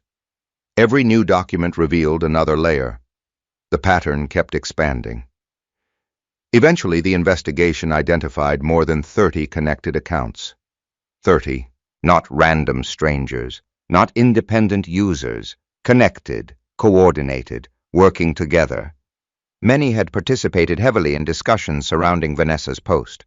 Several repeatedly attacked critics. Others mocked the unnamed man described in the story. A few actively encouraged harassment. The findings disturbed Alicia. They interested Yosef, because evidence was finally replacing assumptions. One afternoon, while reviewing account histories, Alicia pointed toward a screen. "Look at this." Yosef walked over. The account activity timeline displayed a familiar name. Not Vanessa. Chelsea Grant, the influencer from the Shorby Club dinner years earlier. Several connected accounts interacted heavily with Chelsea's content, then Vanessa's, then other members of the same creator circle. The overlap looked significant. Yosef studied the data carefully, then opened another file, and another. The connections continued growing. Not enough to prove a conspiracy, enough to justify further investigation. A week later, another discovery arrived. This one came from internal email archives. Northstar's legal review team had requested communications related to moderation decisions and creator protection programs. Thousands of emails entered review. Most were routine, some were interesting. A handful were explosive. Late one evening, a junior analyst forwarded several messages directly to Yosef. Subject line: potential review concern. Yosef opened the file. The first email appeared harmless. A moderation employee raising concerns. The second looked similar. The third changed everything. The message referenced Vanessa's post directly, not by title, by internal content identification number. Yosef read it twice, then a third time. A moderation employee had flagged the content. The employee believed it targeted a private individual. Potential harassment concerns, potential policy violations. The review recommendation suggested reduced visibility, possible removal, standard procedure. The response came several hours later. A manager overruled the recommendation. Creator value considerations, traffic implications, public engagement concerns, review closed, no action. Yosef stared at the screen. The platform knew. At least some employees knew. Not everything. Enough.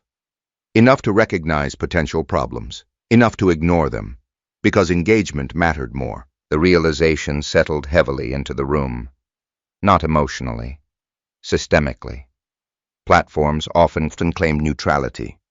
The document suggested something different. Decisions were being made, specific decisions with specific consequences. The next morning, Yosef forwarded the material to Rachel Harper. Several years had passed since their first meeting. Their professional relationship had continued quietly. Rachel reviewed sensitive matters for both Yosef and Ward Analytics. If anyone could evaluate the legal implications, it was her. 2 days later, Yosef sat across from her conference table. Rachel wore reading glasses and looked thoroughly unimpressed. Not by Yosef, by the documents.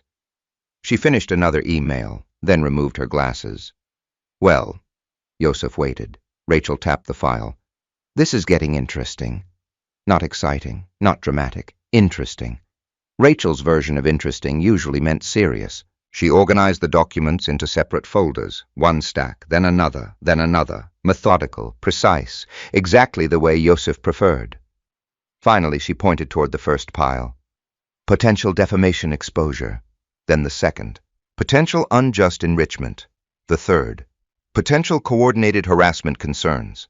Silence followed. Rachel folded her hands. Individually, each category raises questions. She looked directly at Yosef. Together, they raise bigger questions. Yosef understood. The issue wasn't one post, or one influencer, or one platform. The issue involved systems that rewarded harmful behavior when profitable. Rachel continued. What matters now is proof. Yosef almost smiled. The answer felt familiar. Everything always returned to proof. Rachel opened another folder. The good news. He waited. We're finding it. Over the following month, the evidence continued accumulating. Administrative logs, creator communications, monetization records, review histories. Everything pointed in the same direction.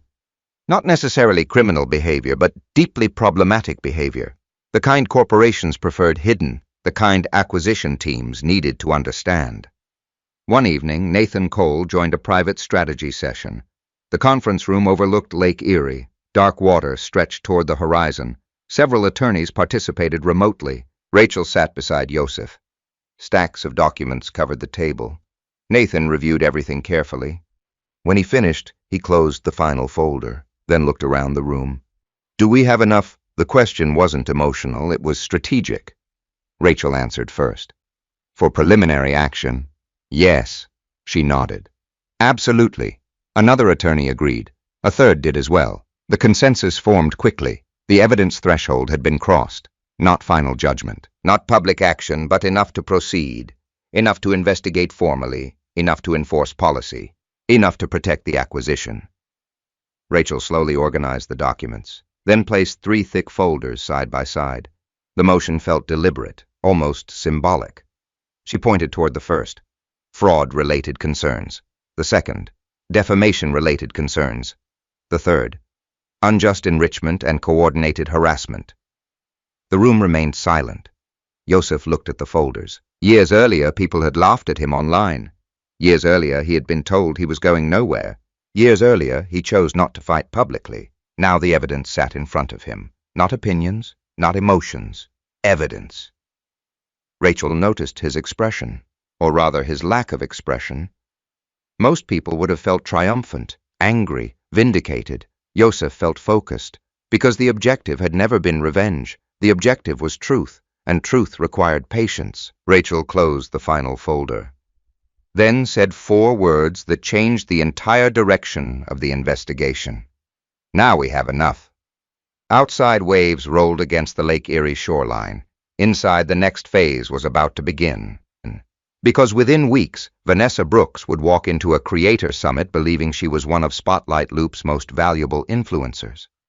She had no idea the ownership structure had changed, no idea who controlled the process, and no idea that Yosef Ward would be waiting inside the same building.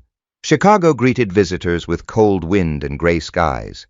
The annual Spotlight Loop Creator Summit occupied 3 floors of a luxury hotel overlooking the Chicago River. Hundreds of influencers, marketing executives, sponsors, and media personalities filled the building. Large banners hung from the lobby ceiling. Digital displays rotated creator statistics. Branded stages occupied massive conference halls. Everything looked polished, successful, important, the exact environment Vanessa Brooks loved. She arrived shortly after 9 in the morning. A black SUV dropped her near the entrance. Several attendees recognized her immediately. Photographs followed, handshakes followed, compliments followed. Vanessa moved through the lobby confidently. Years of public attention had trained her well. She belonged in rooms like this now. At least, that was what most people believed. She wore an expensive, cream-colored designer suit. Her assistant carried promotional materials. A sponsorship badge hung around her neck. Conference organizers greeted her by name. One even escorted her toward the VIP registration area. From the outside, everything looked perfect. Inside another part of the hotel, Yosef Ward arrived through a private entrance. No photographers waited. No banners displayed his face. No attendees recognized him, exactly as he preferred. Nathan Cole walked beside him. Several North Star executives followed behind. Security personnel moved quietly through the hallways. The acquisition process had entered its final stages. Public announcements remained weeks away. Only a handful of people understood who actually controlled Spotlight Loop's future. Vanessa wasn't one of them. Neither were most employees. Yosef carried a simple laptop bag, dark navy jacket, gray shirt, no designer labels, no visible signs of wealth. He still looked remarkably similar to the man people once mocked online. The difference existed beneath the surface, not on display, never on display. Nathan glanced toward him. Nervous. No, Nathan smiled. Good. The summit schedule stretched across 2 days, panel discussions, creator workshops, executive meetings, investor presentations, and 1 private leadership session closed to ordinary attendees. That final meeting mattered most, but it wouldn't happen until the following morning. For now, Yosef spent his time reviewing reports and meeting quietly with legal advisors. The hotel remained busy, crowded, loud, everything Yosef disliked. By late afternoon, he needed air, fresh air, silence, anything away from conference rooms. He left a meeting and walked toward a quieter hallway connecting 2 sections of the hotel. The corridor remained mostly empty. Large windows overlooked the river below. For a few moments, the noise disappeared. Then a familiar voice reached him, a voice he hadn't heard in person for years, Vanessa. Yosef stopped walking, not because he intended to speak, because the moment surprised him. Their worlds had remained separate for so long that hearing her voice felt almost unreal. Vanessa appeared around the corner seconds later. She walked beside another creator while reviewing something on her phone. Neither woman noticed Yosef initially. Then Vanessa looked up. Her eyes landed on him. For a brief moment, confusion appeared. Recognition followed. Then surprise. Not dramatic surprise, mild surprise. The kind people experience when unexpectedly encountering someone from a previous chapter of life. Yosef, he nodded. Vanessa. The other creator glanced between them, clearly curious. Vanessa recovered quickly. She always had. Wow, a small laugh. I didn't expect to see you here. Neither did I. The conversation paused. Neither seemed interested in extending it. Yet neither walked away immediately. Vanessa looked him over. The same navy jacket, the same calm expression, the same reserved posture. From her perspective, very little appeared different, and because appearances often shaped conclusions, she reached the wrong one instantly. What are you doing here? Yosef answered honestly. Meetings. Business meetings. Yes. Another brief silence. Vanessa smiled politely. The smile reminded Yosef of countless networking events years earlier. Professional. Practiced. Carefully controlled. That's good. She glanced toward his badge. Unfortunately for her, the badge displayed only limited credentials. No ownership information, no executive title, no explanation. Just a name. Yosef Ward. Guest access. Nothing more. The misunderstanding deepened. Are you doing maintenance work for the conference? The question sounded casual, almost harmless. Yet the assumption underneath remained obvious. Yosef noticed. The narrator noticed. Vanessa did not. He answered simply, no. Oh, another pause. Then she laughed lightly. Sorry. The apology didn't feel genuine. It felt automatic. The way people apologized after revealing what they actually thought. The other creator shifted uncomfortably. Vanessa continued, I just assumed. Yosef nodded. I know. The calmness unsettled her slightly, because calm people rarely provide useful reactions. Vanessa looked toward the conference hall, then back at Yosef. So you're still in Cleveland? Mostly. Still working on technology projects? Yes, technically true, a massive understatement. Vanessa smiled again. That's good. Another pause. Then came the sentence. The sentence that revealed she still viewed him through the same lens. You always had interesting hobbies. Hobbies, not companies, not acquisitions, not investments. Hobbies. Yosef almost smiled. Not because he felt insulted, because the misunderstanding had become so complete. Years ago, her assumptions hurt. Now they felt informative, nothing more. The conversation should have ended there. Instead, Vanessa added one final comment, the one she would later regret. She gestured toward the hotel around them. Pretty impressive place. Yes. She looked around, then back at him. Must be strange. Yosef waited. Being around all this, the implication hung openly between them. Successful people, influential people, powerful people, people who mattered. The same implication hidden beneath countless conversations years earlier. Yosef met her eyes. What do you mean? Vanessa laughed softly. The answer arrived without hesitation. I mean, these aren't exactly maintenance conventions. Silence followed. Not hostile silence, not angry silence. Simply reality settling into place. The other creator looked away, apparently uncomfortable. Yosef remained completely calm. Because the statement revealed something important. Years had passed, businesses had grown, companies had formed, entire industries had shifted. Yet Vanessa still saw the same version of him, the man from the Post, the man she believed was going nowhere. She still didn't understand. And that ignorance would make the next 24 hours far more dramatic. Finally, Yosef nodded. It was nice seeing you. You too. He walked away first. No confrontation, no speech, no correction. Nothing. Vanessa watched him disappear down the hallway, then shrugged. The moment seemed insignificant, forgettable. Just another unexpected encounter. At least from her perspective. Meanwhile, Yosef entered a private elevator reserved for executive meetings. The doors closed. Silence returned. Nathan stood inside. He had witnessed the final portion of the exchange from farther down the corridor. His expression looked amused. Interesting conversation. Yosef exhaled slowly. Brief. Nathan smiled. Does she know? No. Any idea who you are? No. Nathan laughed quietly, then shook his head. The elevator continued rising, floor after floor, toward a restricted conference suite, toward board presentations, toward final acquisition discussions, toward the future. By the time the elevator doors opened, Yosef had already stopped thinking about the hallway encounter. Business demanded attention. Evidence demanded attention. Decisions demanded attention. Vanessa remained focused on appearances. Yosef remained focused on outcomes. The difference between those priorities had created everything that followed. And by this time tomorrow, the entire Creator Summit would learn exactly who Yosef Ward had become, including Vanessa Brooks. Because the next morning, she would walk into a leadership presentation expecting another routine executive announcement. Instead, she would watch an entire room stand when Yosef entered. The leadership presentation began at 9 o'clock sharp. Unlike the public conference sessions downstairs, this meeting wasn't open to ordinary attendees.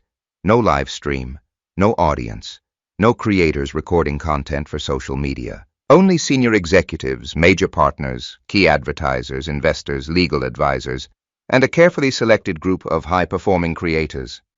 Vanessa Brooks sat near the middle of the room. She had been personally invited. That fact mattered to her. For years she had worked toward access like this. Influence opened doors. Visibility opened doors. Success opened doors. This room represented proof that she had achieved all three. The ballroom itself looked impressive. Floor-to-ceiling windows overlooked the Chicago skyline. Large digital displays covered the front wall. Conference staff moved quietly between tables. Coffee cups sat beside name placards. The atmosphere felt important. Because it was. Vanessa scanned the room while waiting for the presentation to begin. Several familiar creators sat nearby. Advertising executives occupied another section. Corporate leadership gathered near the front. She noticed Trevor Miles speaking with several attorneys. That wasn't unusual. What felt unusual was the tension. Something significant was happening. People spoke more carefully than normal. Executives checked phones repeatedly. Conversations seemed shorter, focused, purposeful. Vanessa assumed it involved the acquisition rumors. Everyone had been discussing them for weeks. Spotlight Loop's future remained one of the industry's biggest topics. At precisely 9 o'clock, the lights dimmed. The room quieted. Trevor stepped onto the stage. His expression looked serious, professional, measured. He welcomed everyone, thanked sponsors, acknowledged creators, then moved directly to business. "We appreciate your patience during a period of substantial organizational transition." The wording sounded corporate, but nobody missed the meaning. The acquisition was real. Trevor continued. "Today marks the beginning of a new chapter for Spotlight Loop." Several people exchanged glances. Vanessa leaned forward slightly. The room's attention sharpened. A large company logo appeared on the screen. North Star Digital Holdings. Most creators knew little about it. Vanessa knew even less. Trevor explained the acquisition process, ownership changes, operational restructuring, governance updates, policy reforms. The information felt significant but somewhat abstract, until Trevor reached the next slide. "Effective immediately strategic oversight will transition to North Star leadership." Several executives entered from a side door. Nathan Cole appeared first. Vanessa recognized the name from Business News. A few people applauded politely. Nathan took the stage. Introductions followed. Additional leadership acknowledgments followed. Then Nathan paused. The room grew quiet. "Before discussing future initiatives," he said, "there is someone I'd like you to meet." Vanessa barely paid attention. She expected another executive, another investor, another corporate announcement. Instead, Nathan looked toward the ballroom entrance. The doors opened, and Joseph Ward walked inside. For a second, Vanessa didn't understand what she was seeing. Neither did several others. The man from yesterday's hallway conversation entered the room calmly. Same posture, same reserved expression, same quiet confidence, no hurry, no performance, no attempt to impress anyone. He simply walked toward the stage. Then something unexpected happened. The executives stood. One by one, attorneys stood, board members stood, senior advisors stood, several investors stood. The movement spread across the room. Not everyone. Enough. Enough to communicate status. Enough to communicate respect. Enough to communicate importance. Vanessa stared. Confusion appeared first, then disbelief, then realization began creeping slowly across her face. Nathan waited until Joseph reached the stage, then spoke clearly. "Many of you know me as North Star's public representative." A brief pause. "But the strategic vision behind this acquisition belongs elsewhere." He turned toward Joseph. "Please welcome Joseph Ward." The room applauded, not wildly, professionally, respectfully, the kind of applause reserved for someone whose authority required no explanation. Vanessa didn't clap. She couldn't. Her mind was still trying to catch up. Joseph stood beside the podium. The same man. The same Joseph. The maintenance worker. The man from the Post. The man she believed had gone nowhere. Only now the room treated him very differently. The silence inside her expression said everything. Yosef noticed. The narrator noticed. Nobody else did. Nathan continued. Yosef serves as principal architect of the technology initiatives that brought North Star and Spotlight Loop together. Another slide appeared. Ward analytics, growth statistics, technology achievements, industry partnerships, major clients, revenue milestones. The room watched. Vanessa stared. Each new slide dismantled assumptions she had carried for years, not through speeches, through facts, numbers, results, evidence, exactly the things Yosef trusted most. The presentation continued.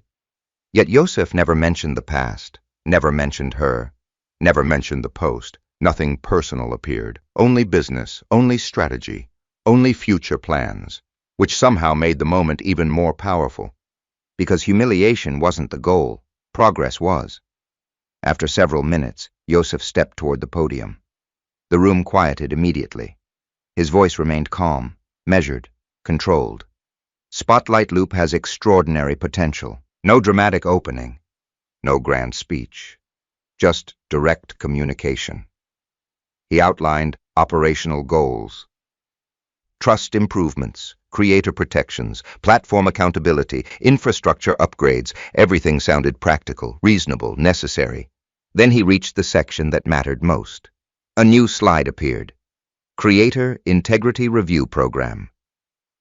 The atmosphere changed instantly. Many creators sat up straighter. Advertisers paid closer attention. Legal advisors watched carefully. Yosef continued. As part of the transition process, all legacy monetization programs will undergo independent review. Another slide.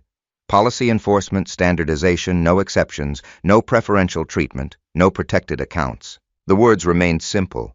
Their implications were enormous. Vanessa felt it immediately. Several creators did too. Yosef kept speaking. Public trust depends upon consistent enforcement. Another slide. Accountability initiative. Historic cases. Archived content. Monetization audits. Compensation reviews. Transparency procedures. Every sentence landed carefully, methodically, like pieces of a larger structure. No anger, no accusations, only policy, only governance. Only fairness. Yet Vanessa suddenly understood something. The review process wasn't theoretical. It was already happening. The realization settled heavily inside her chest.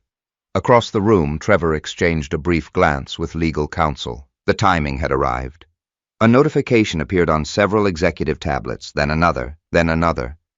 Administrative actions were being implemented in real time.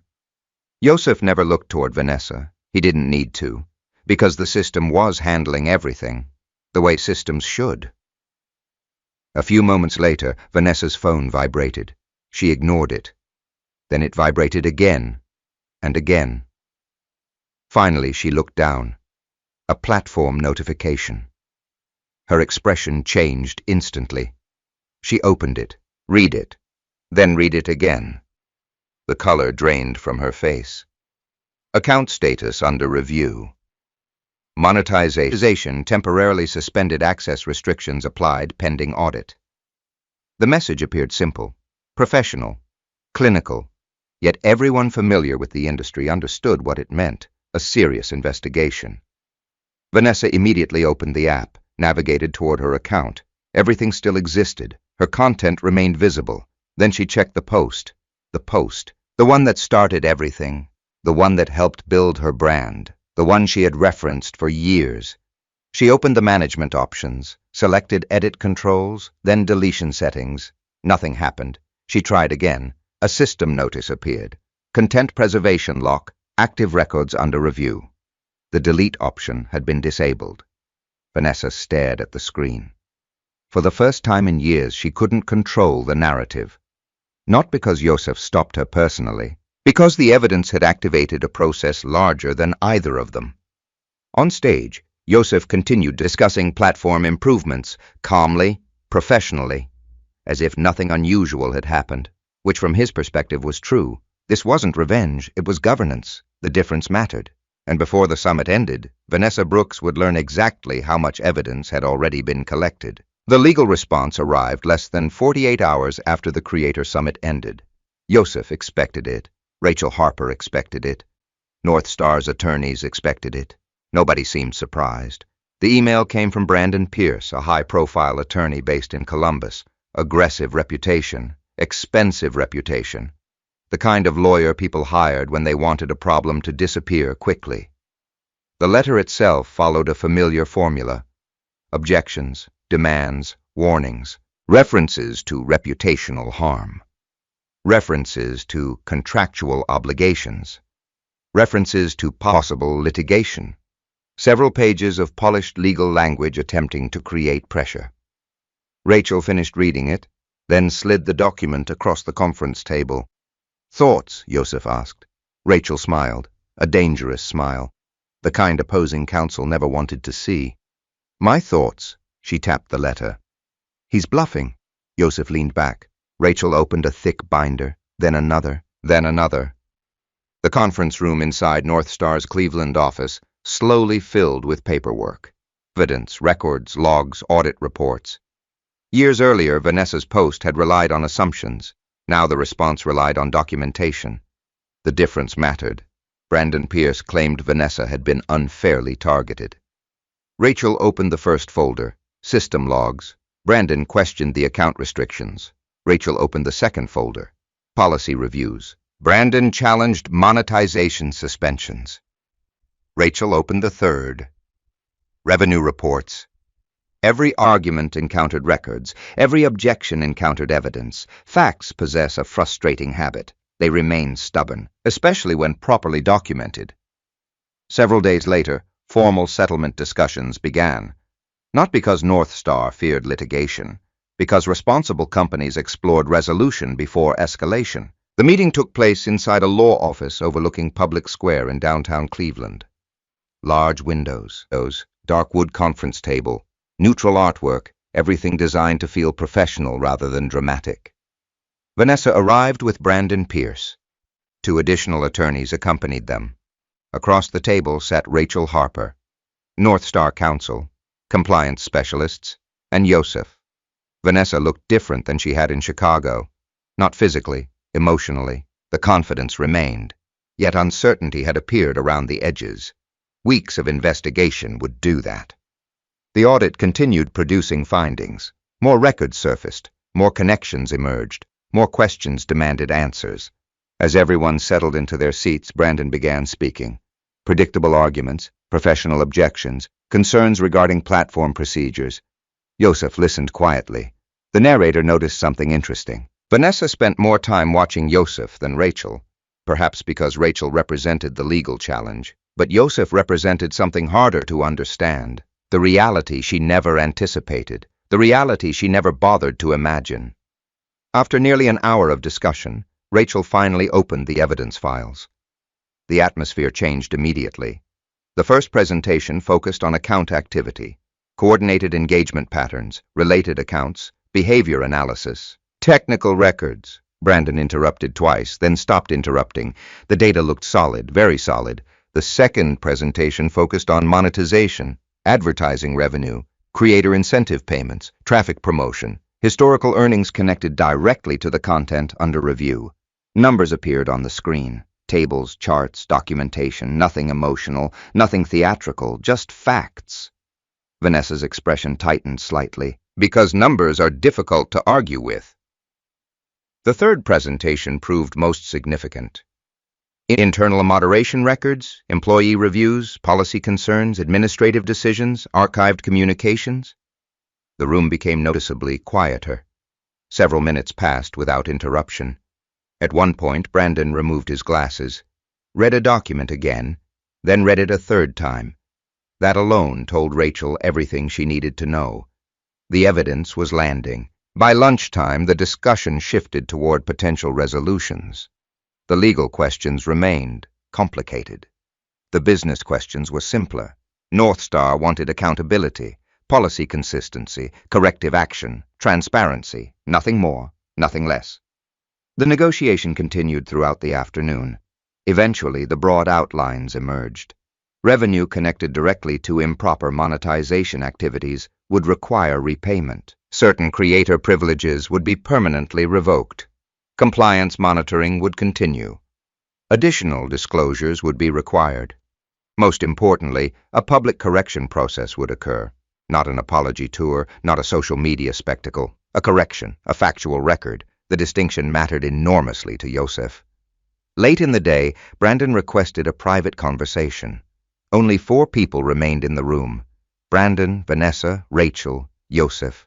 The atmosphere felt calmer, more direct. Brandon folded his hands. There may be another option. Rachel waited. What option? Brandon glanced toward Vanessa, then back toward the others. A public apology video. The suggestion hung in the room. Brandon continued. Vanessa can address the situation. Another pause. Clarify misunderstandings. Another. Express regret. The proposal sounded reasonable. Many people would have accepted immediately. Millions of social media users loved apology videos. Brands loved apology videos. Influencers loved apology videos. Public emotions created attention. Attention created engagement. Engagement created money. The cycle repeated endlessly. Rachel looked toward Yosef, waiting. The decision belonged to him, not legally, practically. After all, the original post involved him. Vanessa watched silently. For the first time all day, genuine uncertainty appeared in her eyes. Yosef considered the proposal carefully, then shook his head. No, Brandon frowned. No. No. Silence followed. Rachel didn't seem surprised. Neither did the narrator, because Yosef had never wanted attention. He wanted accuracy. Those were very different things. Brandon tried again. It would help repair the situation, Yosef answered calmly. It would help repair a brand. Nobody spoke. The distinction landed clearly, because it was true. An apology video could generate sympathy, discussion, clicks, narratives. It could become content. And Yosef had spent years refusing to become content. He wasn't interested now. Brandon slowly nodded, apparently understanding. Rachel remained silent, allowing Yosef to continue. Finally, Brandon asked the obvious question. What do you want? The room became very still. Outside, late afternoon sunlight reflected from nearby buildings. Inside, everyone waited.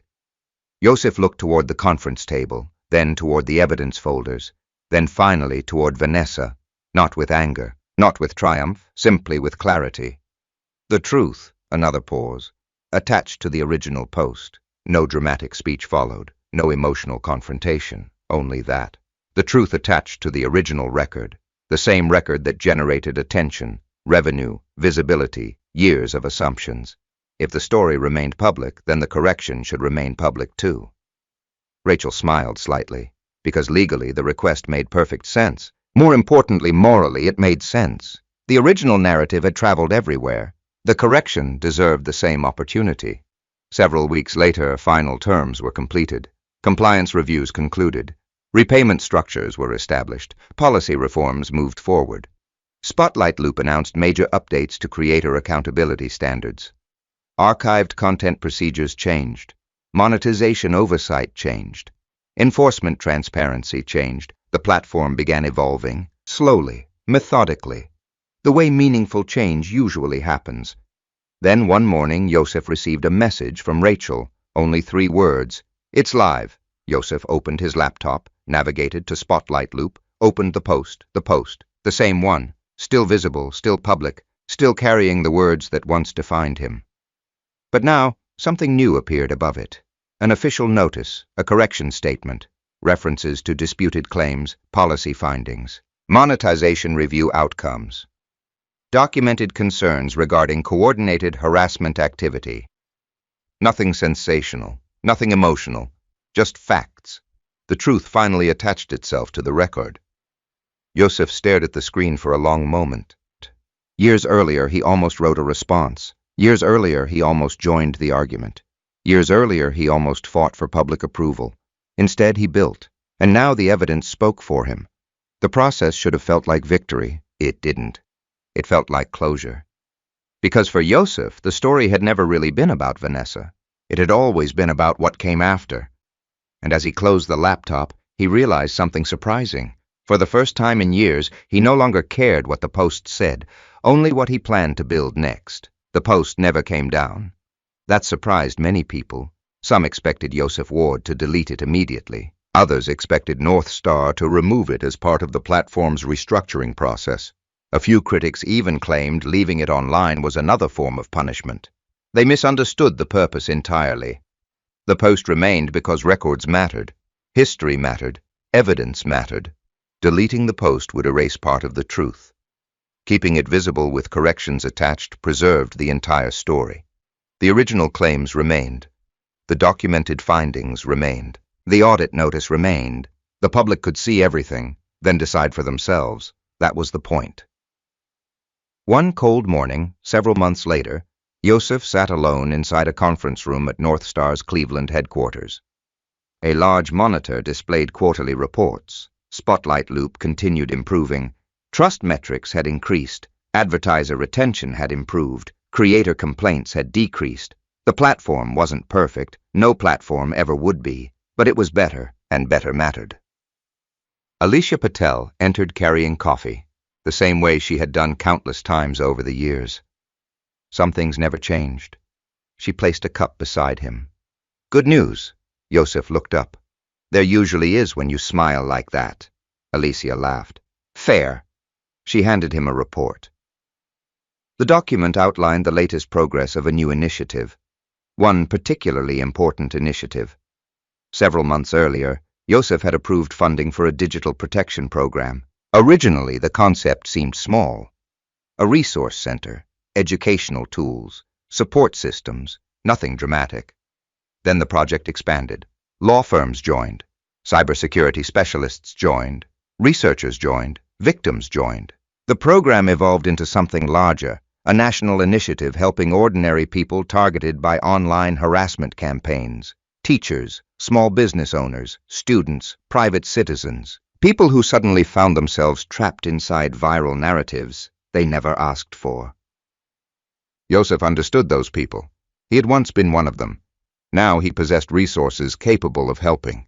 The program became one of the projects he cared about most, not because it generated profit, because it generated value. Alicia pointed toward the report. More than 12,000 users served this quarter. Yosef reviewed the numbers. Impressive, very impressive. He nodded. Good. Alicia smiled. That's all you have to say. Yes. She laughed again. Years later, Yosef still reacted to success exactly the same way, quietly. The following week brought another milestone. North Star opened a new technology campus outside Cleveland. The facility represented years of growth, years of work, years of decisions. The grand opening attracted executives, community leaders, investors, media representatives. Everyone expected Yosef to deliver a dramatic speech, a triumphant speech, a victory speech. They clearly didn't know him very well. His remarks lasted less than 5 minutes.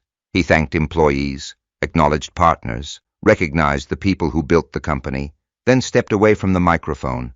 No self-congratulation, no personal mythology, no performance, just gratitude. After the ceremony ended, reporters requested interviews. Most were handled by Nathan Cole. Exactly as planned, Yosef remained comfortable behind the scenes. The role suited him, always had.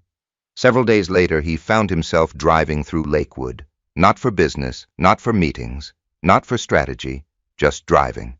The same way he used to. The Ford Ranger still existed, a little cleaner now, a little better maintained, but still the same truck. Several employees had begged him to replace it. Friends suggested luxury vehicles. Investors offered recommendations. Yosef ignored all of them. The truck worked. That remained sufficient. Eventually, he turned onto a familiar street. The apartment building appeared ahead. 3 stories, aging brick exterior, small parking lot, nothing impressive. The same building where everything changed. The same building where Vanessa moved out. The same building where Loop Shield evolved from an idea into a company. The same building where countless nights disappeared into code and notebooks. Yosef parked across the street, then simply sat there, watching, remembering. Not with bitterness, not with sadness, just perspective. Years earlier, he believed losing Vanessa represented the worst thing that could happen. Years earlier, the viral post felt devastating.